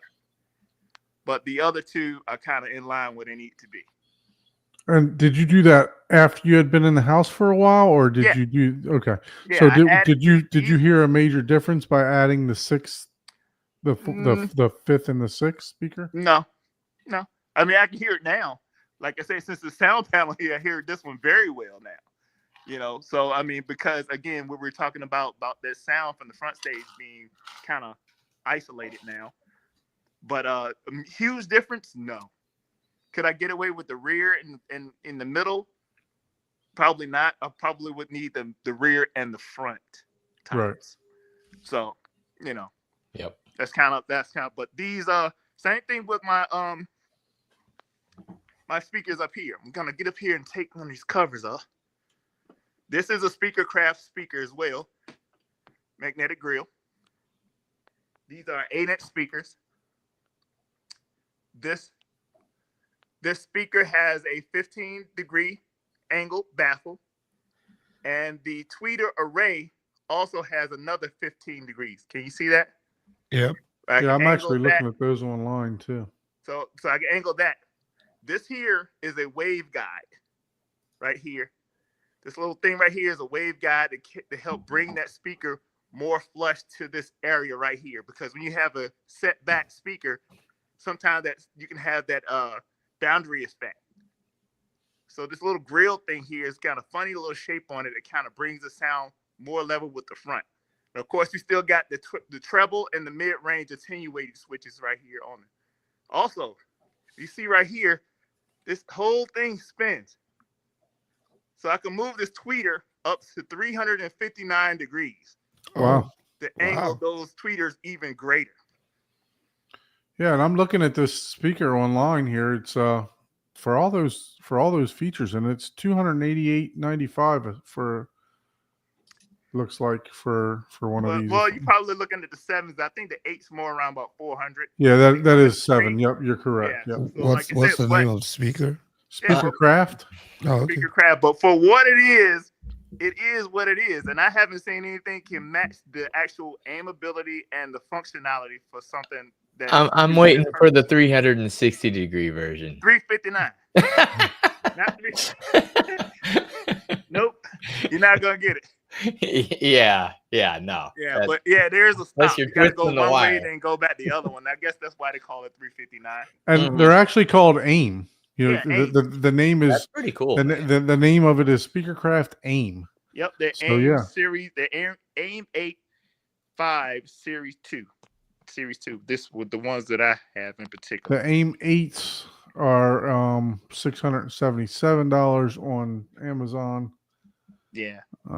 We'll go over that in a minute once we So I get got done them with this. from Sure. place code. Nice for you. All right, so moving on. Speakers, right? All right, up front, I have a JTR RS1 in this Very corner. nice. And I have a JTR RS1 in this corner. And So that little film that actually stays on top of there. Yeah, it moves. I gotta reposition it every now and then. I'm cranking it. Yeah, it'll be up against the wall. It hasn't fallen off yet, but I check it every now and then. So it has a little something on the bottom, so it kind of keeps it still. It's not that heavy. All right, so those are the two subs up front, and then of course I have the SVS N-Wall 3000. I might have to take my sound panel off to get Nice. So again, you can see where it is in relation to my seating area. So Yeah. I can hear it. You know, I mean, I can hear it. I get some effect from it. And I think it's good that it's this close because I don't have to really, really try to crank. And it doesn't really, really have to try to compete with those JTRs because it can. Yeah. You know, The wife is good to you. Yeah. So I mean, so again, as long as I can make it neat and keep it tidy, she's okay with it. But what I had to do to get this sub in, it took me a long time because this wire for this outlet was going right across here in this wall. Yep. So I took my borescope, which is my buddy, did my inspection hole, saw that. And so I took that line. Once I cut the hole for this, I took that line, ran it down the wall, made a junction here, and then ran it across here. So I redid the wiring just a little bit just to get it in the wall because the wire went straight across the wall. Yeah. So I was able to bring it down out of that box into another box, tie here, and then get my outlet straight across here. Yeah, I just actually purchased a 10-foot scope. Did you just use the dog ears, or did you end up putting screws into? I use the dog ears. Oh, okay. But it's very, very hard because it is very, very, very tight. You have to measure the heck out of it because you can miss it. Yep. You can miss it. So it says 16 inches on center. That's all you get. So the drywall that you leave is going to have to be pretty much exact on each side. Yeah, I had to end up putting screws, man, because that thing was just vibrating my wall. Oh, yeah. So I had to go in and then completely pack the wall that I have it on with insulation, and then ended up using screws to hold it in addition to the dog ears. So how wide is that sub? Does it barely fit in the 16 on center? It couldn't be any bigger. It can't be any bigger. It's 16 on center. Right. So that's all you're gonna how get. much drywall do you have to grab? That's what I mean. I would say maybe 3/4 of an inch most. Yeah. That's why I ended up using it because it also has screw holes. And the bottom. No, there's 6 of them. Yeah, they're going to be on the top and the bottom. Well, they're on the side. They're not on the very bottom. They're on the sides here, here, and here. Yeah. Yep. Oh, isn't that where the studs are? Right. That's what I was just saying. They're on the stud sides. That's where they are. But if you do the drywall right, you can kind of put it in and sit it on the bottom. You don't have to try to elevate it. As long as you got a level line at the bottom. That's what I did. Mine is just sitting at the drywall on the bottom. Yeah. And then it also has screw holes. So I had to use a long screw and then just screw it at an angle into the studs. To hold it, because it kept vibrating. When I kicked it hard, I could hear vibrations. I was like, okay. Right. So here's those screw holes. But there's a little hole right here. Yep. That's where you would screw it into the studs. Yep. If you missed it. Yeah, that's what I did. Going all the way down. Oh, okay. Yeah, the dog ears, I could still get vibrations from it. So I was like, okay, I'm just gonna screw that sucker in, man. Yeah, I haven't had that issue, but yeah, I see them now. I see what you're talking about. There are about 8 holes there. Yep. So you can use a screw and just screw it straight into your drywall. I did not have space on my rack for the amplifier because I would have to run it all the way up and across, and I had to do that for my signal wire. But what I did is I ran this through this closet, into this closet and around, and I put the SBS amp right there. The only thing that's running to the front is my signal cable, my RCA cable. So I ran an RCA cable up through the same path that I did my speakers and my HDMI cable. But I put the amp here because I had an outlet here already in this closet. Oh, nice. So what is that fan you got on it, man? Yeah, I got a fan on it. It doesn't really come on. I ain't really rocked it that hard that it really comes on, but I got a fan I put on there. Well, 1U wall mountable rack. Of course, they don't mention that you can mount it on a wall. Yeah. This is a 1.5 RU wall mount rack. So I think the SBS is a 1 RU or it's maybe a 1.5, and this is a 2. Because I think this is a 1/2 RU and this is a 1.5. So it's a 2 RU rack, and I mounted on the wall, and I ran all the wires. Here's the wire track. Again, the wire track, man. Yeah, so wire channel comes all the way around here and into this panel. So this is where I drilled the hole around here for the wires. I opened this hole up just like I had over here. Open it up, use my borescope to drill through the stud. And then I made a little, what you call a story stick. I stuck it on the inside, marked it where my drill height was. And then I went on the same side here, cut another hole, put that same stick in the wall, and then drilled into the stud this way. And it came together. I was able to fish a wire through those studs in the corner and wrap that wire around.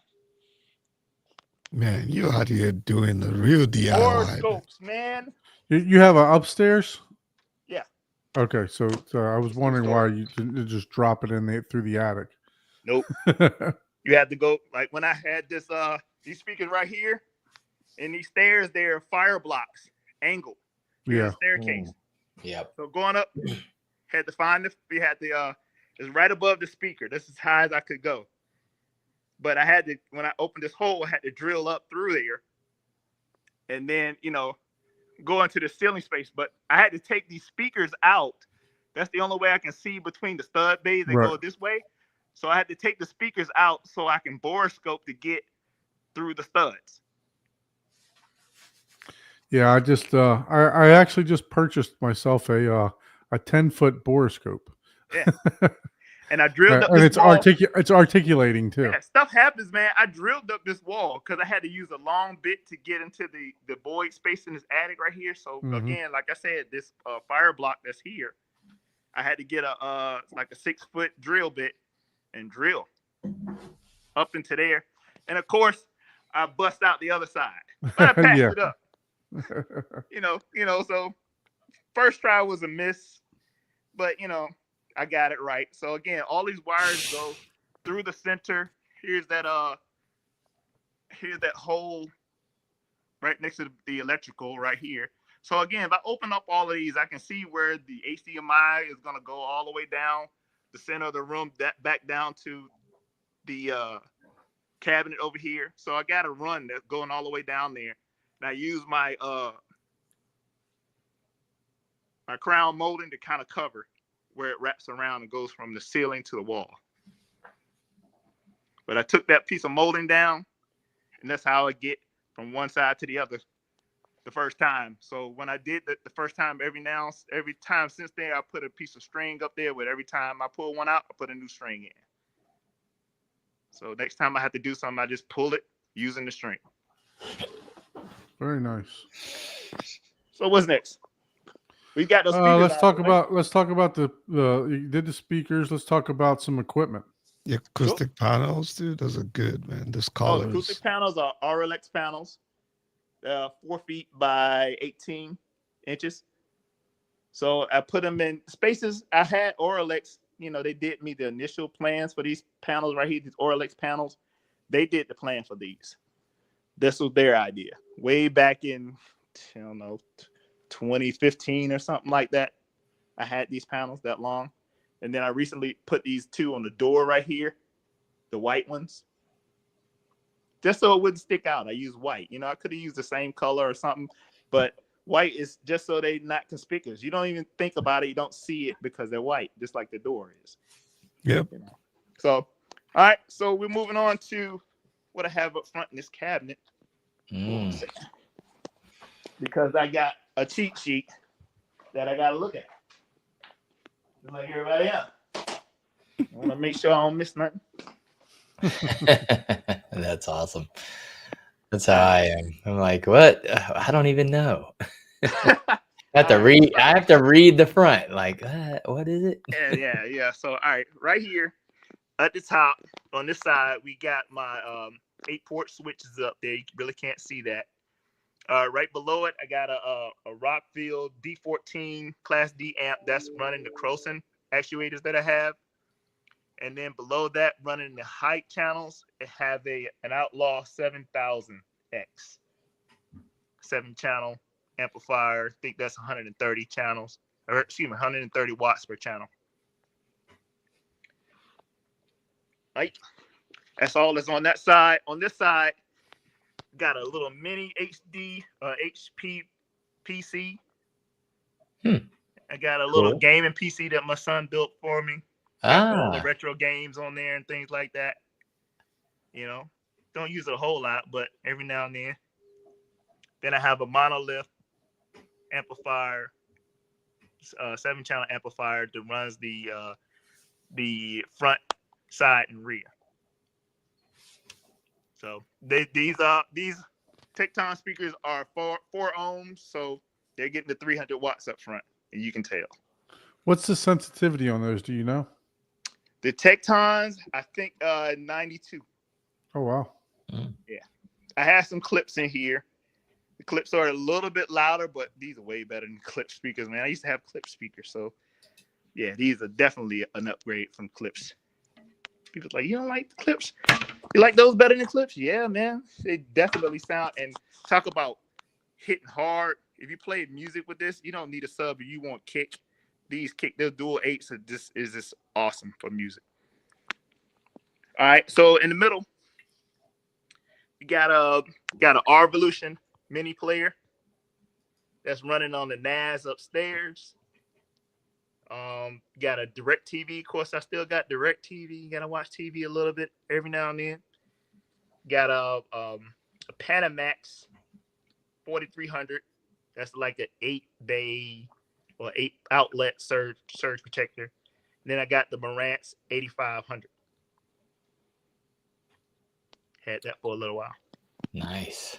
All right. So right here, behind the Marantz, because it gets so hot, right? You know how Marantz products and Denon products get hot, because I've had Denon. I think I had 2 other Denons, and I still have a third one in my bedroom, but they do get heated.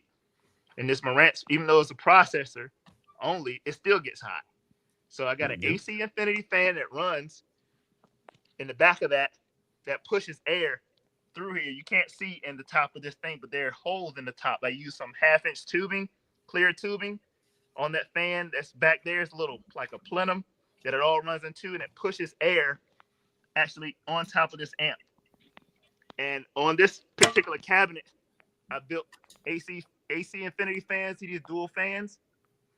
I put one of those on each side of this cabinet. Oh, nice. All tied together with the controller on the back. So I have the AC Infinity fan I built into this cabinet here. Nice. One on the other side, and then one to cool the Marantz that pushes air to that side so it can, cool everything. So I've been, this cabinet is huge, and I keep everything in here cool just by running those AC Infinity fans. That's awesome. Yeah, I'm thinking about even getting some AC Infinity fans just for my NAS. Just Yeah. We got a mini DSP back here. Can't see it. Probably see that blue light, but there's a mini DSP right here.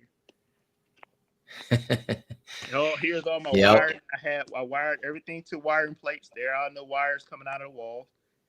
Everything has a wired plate that's coming out of the wall. Yeah, you really built this very clean, man. Yeah, absolutely.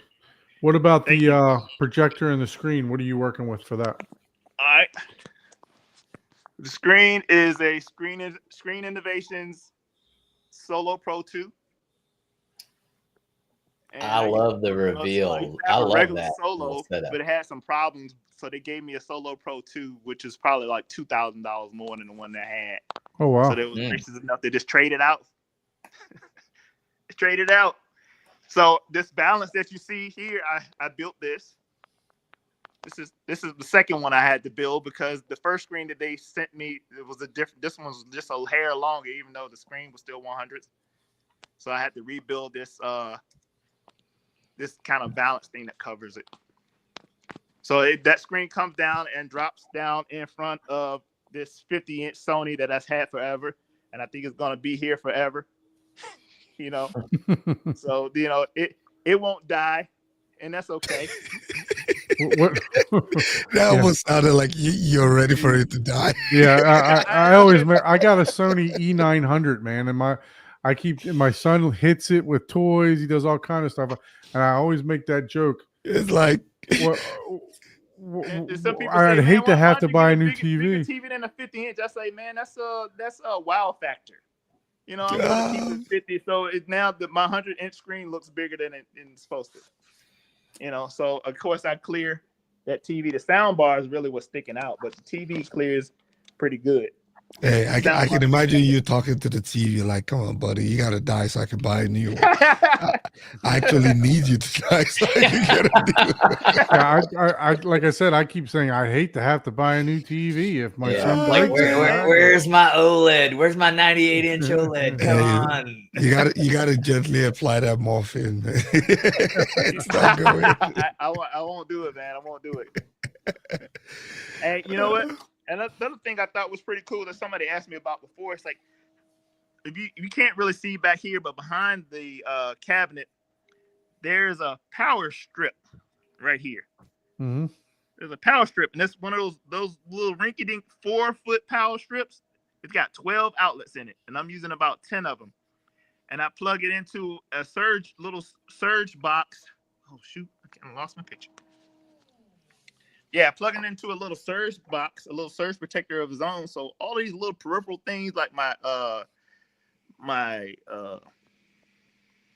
so baton hub, my hub for my screen, and my HDMI switch. I mean, not my HDMI switch, but my Ethernet switch and everything like that. The little things I plugged into that because I only have 8 ports on the back, and that all my equipment in here takes that up.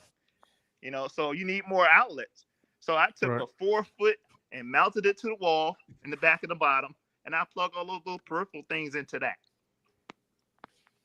Nice. I mean, you definitely got it looking clean for sure. For sure.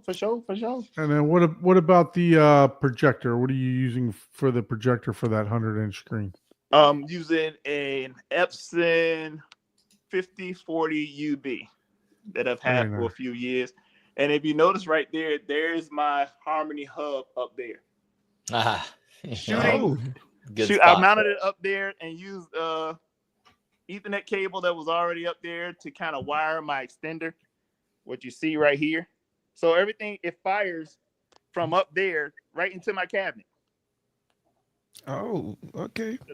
So the hub fires down into the cabinet, and the only reason I have an extender here is so you can turn the projector on because it shoots from here back up to where the projector is. And you use the Ethernet cable to run it? Yeah, I extended it with an Ethernet cable that's up there where the projector is. I just cut the extender wire and put 2 wires together in the Ethernet cable and extended the actual extender all the way down to the front. And you'll see one of these see this right here? It goes up to that. All the way up to the projector. Nice.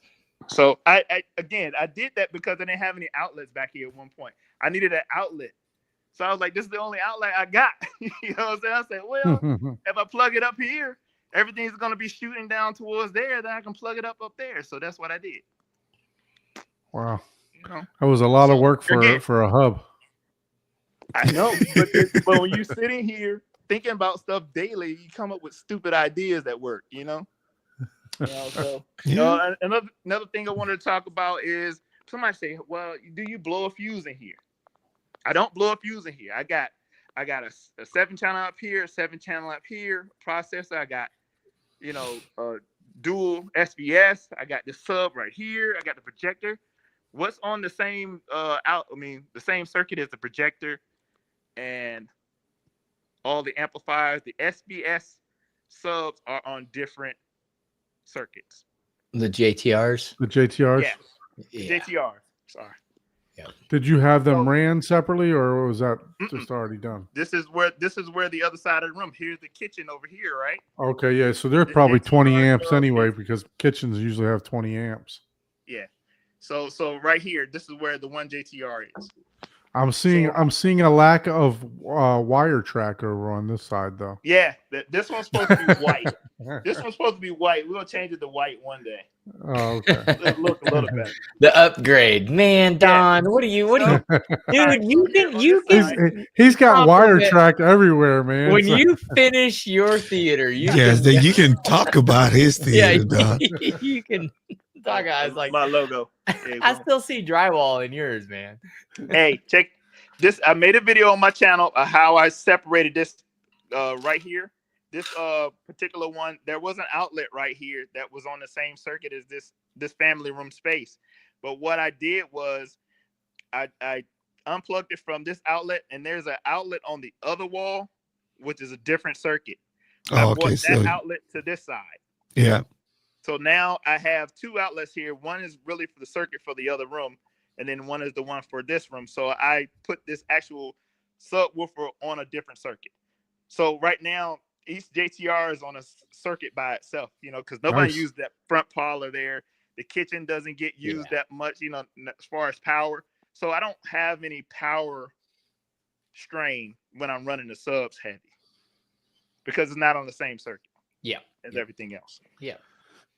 Yep, that's what it all it is just dividing the load. That's really all it is. Yep. What else? All right, all the hue lights are Alexa control. Alexa, turn on screen lights. There are lights behind the screen when the screen drops. Oh, nice. So That's pretty You turn- cool. I like so you that. get- Everybody's course- theater just turned Yeah, on. you just turned on everybody's theater. oh shit. I was just about to laugh. I was like, I'm glad I got my headphones on, man, because she was about to kick everything.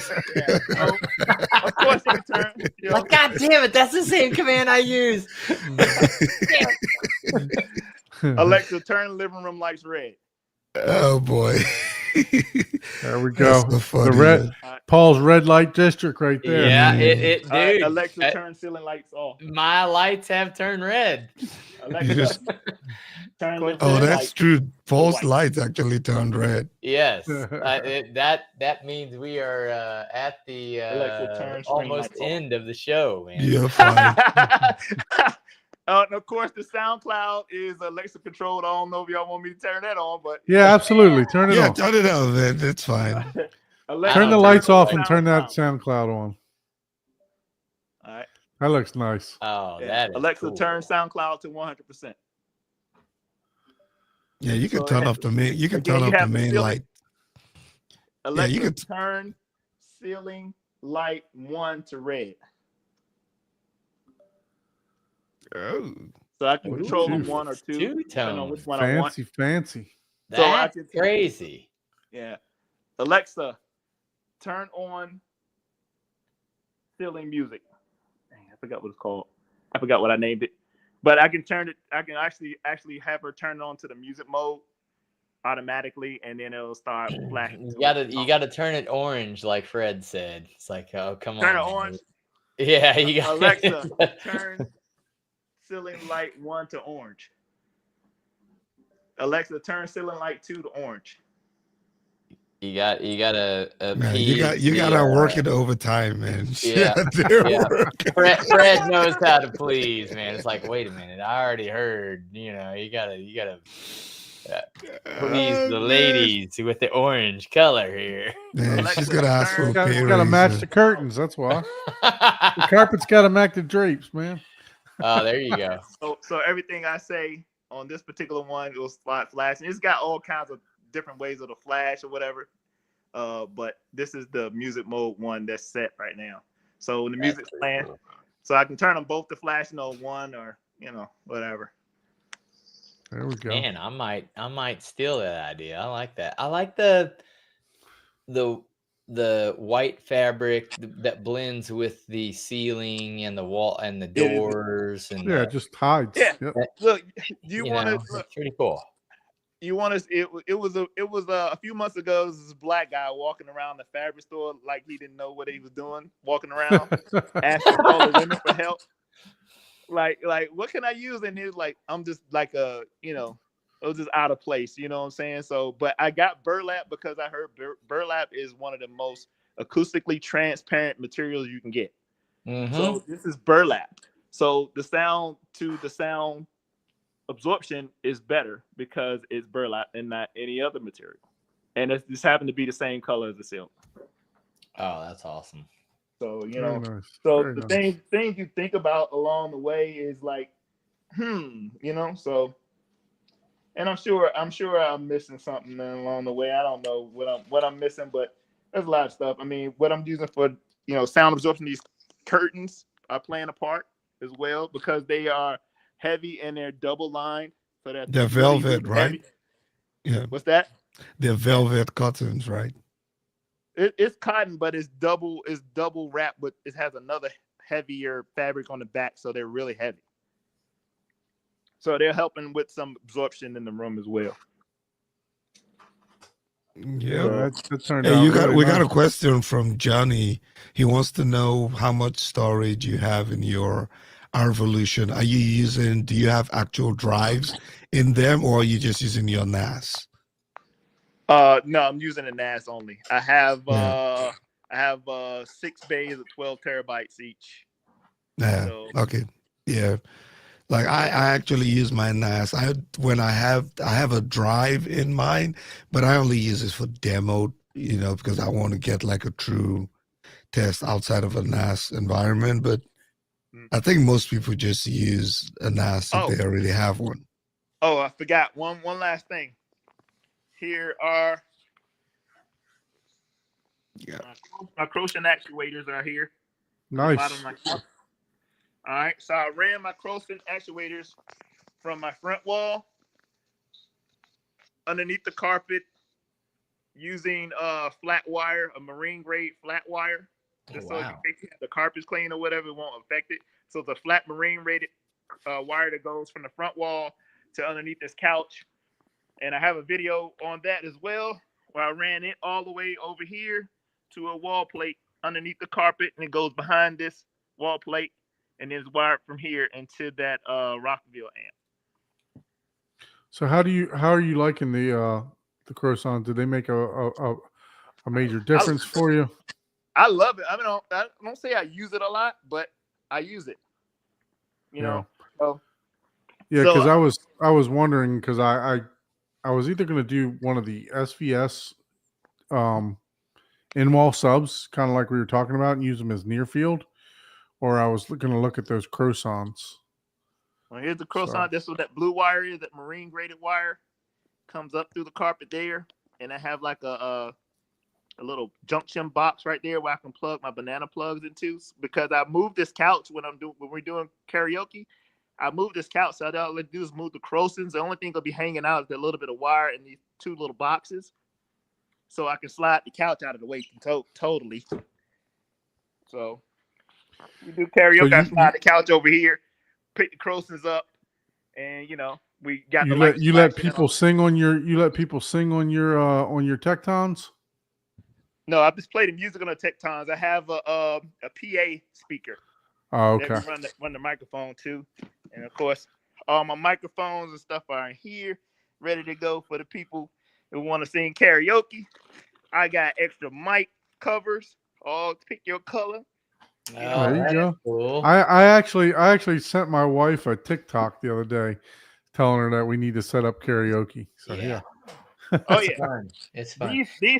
These things right here were brown. I had them covered in a marine vinyl orange, of course.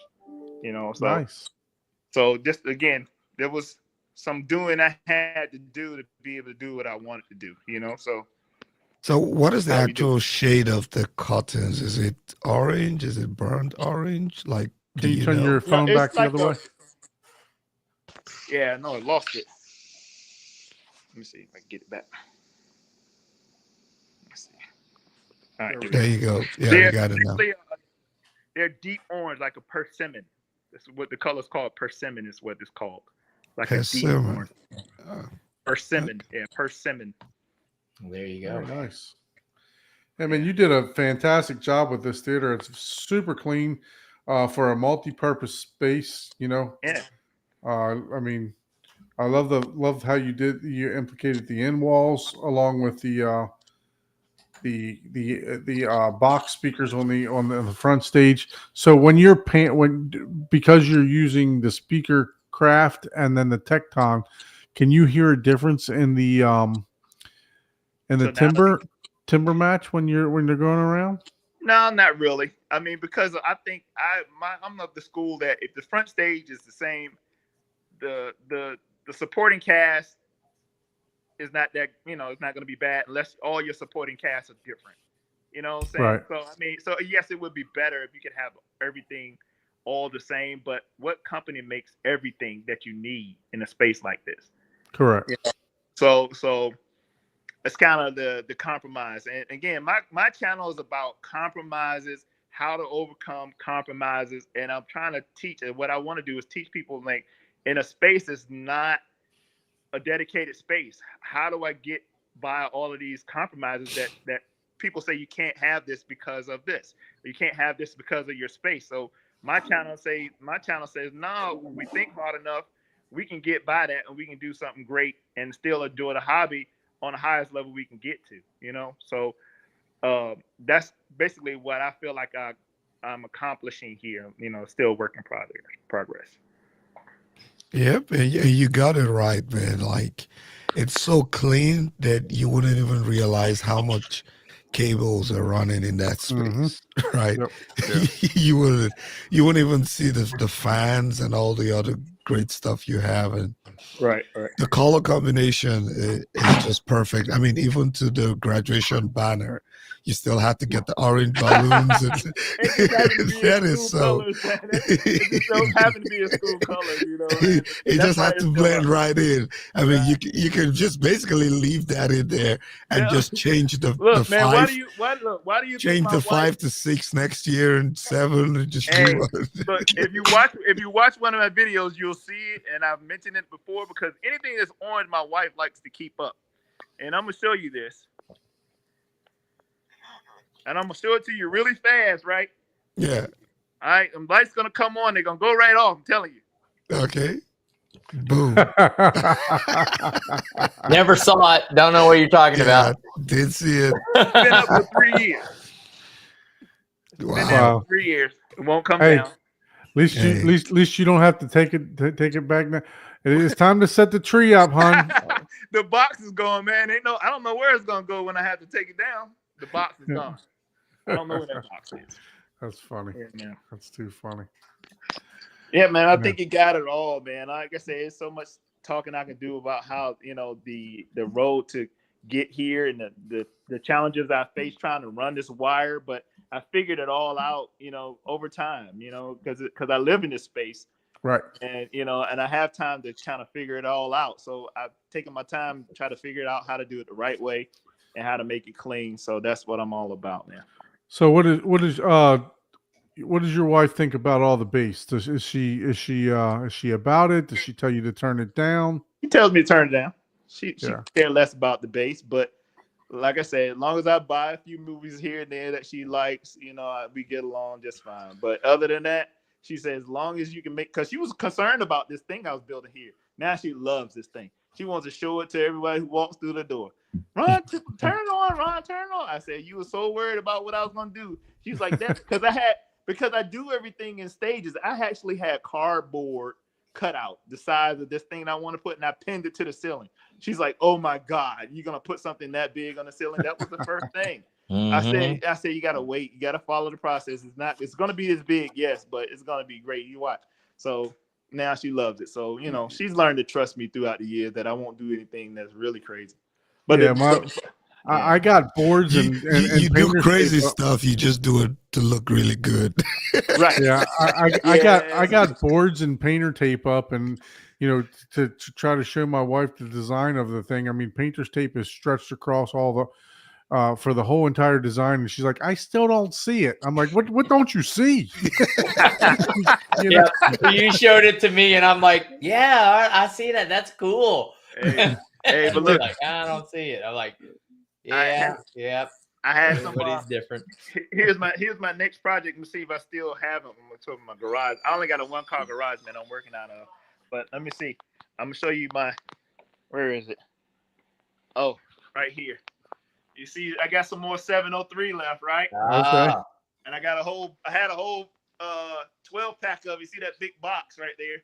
So I got some 703, but I've been testing out those little patch panels I have. I think I'm gonna put 2 small panels here and there. Oh, yeah. Just to cover a little bit. It can't hurt. Space. Yeah. Can't hurt. So again, I had those pinned up with some painter's tape, like you said, up to the ceiling. I used some thumbtacks and some painter's tape to put some squares up there. This 2 inches thick. So that's what my next little project is gonna be. I got some more white. I got some more burlap, this cream color burlap. So I'm gonna cover them, do them the conventional way, probably with that, and then put those up there too. So Yeah. Yep. Very nice setup, Ron. Thank you, man. Did a fantastic job with this. Thank Looks really nice. Any questions in the from the chat about any other questions about Ron's theater? Now is your chance, because we are coming to the end of the show, which Paul's lights are probably off right now. Yeah, they are.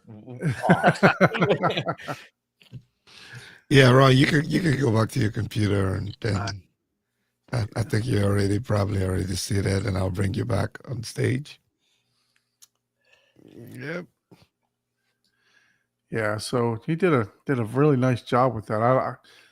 I wasn't expecting to see those JTRs up there. I know. You got them hiding, man. Went from TB1000s to JTR RS1. So boom. Oh, I don't have a video about it, but on the forums you may have seen, I took some cardboard boxes and I painted them black, the same dimension. I made them the same dimensions as my JTRs, and I slid them over top of my RS1s. I mean, over top of my my 1000 SVSs. Put them over top of there just to see if my wife would notice them. She didn't notice them for 2 weeks. I had 2 big black boxes, the same dimensions, sitting over top, but she didn't notice them, so I ordered them. Nice. And she didn't know it. I swear to God, she didn't know it till it came in here and I had them put in place. She said something smelled different because they smell like paint. You know, when you first unwrap them. She said something in here different. I know it. You know, so she went looking around, and then she went. You know, this is different because she could smell it. You know what I'm saying? But right. I actually posted that I was going to do this on one of the forums. That might have been Home Theater Enthusiast or something like that. But I actually showed I was cutting these boxes, and I went them outside and I spray painted them flat black and slid them right over top of there and said, I'm going to leave them here for 2 weeks and see if she noticed it. I didn't notice it. Order. That's funny. Yep. That's so funny. I'm sure she would have felt the difference right away. Oh yeah, she can feel it from upstairs now. Do you have to play the bass all the time? Just testing something. Just testing. Just testing. Yeah. I was a 2-hour movie. Hold on. Yeah. So Master Lesson says Ron should write the book on how to keep a happy marriage. And a premier home theater. I showed one of my relatives that have this thing, and I use it as a joke. It's called a WAF checklist, and I wrote it out, and it's got like 4 check boxes. It's like didn't burn the house down. Yep. Didn't burn the house down. Looks professional. Something else, and then the last one says can't wait for the next project, which is the one that's not checked. You know what I'm saying? You know what I'm saying? Yeah. So very nice, very awesome. Nice. Well, everyone, if you have not yet subscribed, let's check it out. Let's check it out. Let's see if we were able to get Ron some more subscribers here. Round up the number, right? Let's do a refresh here. This run. I'm just trying to get some eyes out. So more eyes. There we go. So 587 subscribers now, Ron. Yeah, let's make it 590, guys. Yeah, come on, let's subscribe. Keep going. Get them up to 600 tonight.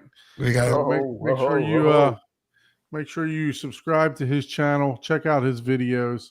Yeah, I'm getting better at the editing, you know. So haven't really figured out how to put my personality all the way in there yet, but I'm getting more and more comfortable with the camera. So, you know, I'm you know, from what I hear, that's the woes that come with starting a YouTube channel. So I get it together. Yeah. It's just doing it, right? It's just and I still like it. Put it I still out there. like doing it. You know, I say some people say, "Oh, I gotta," you know. I mean, I still like it because I just want to teach people to do some of the quirky things that come through my head. Sometimes I feel like I gotta let it out. You know what I'm saying? So that's what I'm about. You know what I'm saying? If I can teach somebody how to do something clean and crisp, and you know, I'm with it. And if you would like to purchase some gear, some of the Marantz gear that we were talking about, shoot me an email to Horizon Theater 2020 And then also, if you would like to be a guest on the show, send us an email to hometheaterhublive@gmail.com. I think we may have a guest next week. I'm not sure. No, it hasn't completely confirmed. Just want to let you know that I probably will not be here. I definitely will not be here the following week. Going to take a little bit of a family vacation. So I'll be here next week, but not the following week. Ike and Paul are going to decide whether or not they're going to take a little break or continue on with the show. So, but we'll definitely post and let you guys know ahead of time if we decide to take some time off.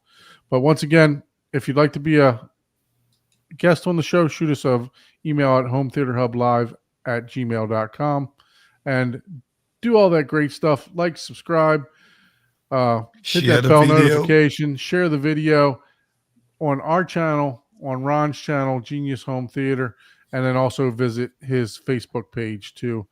It was, remind me what it was again?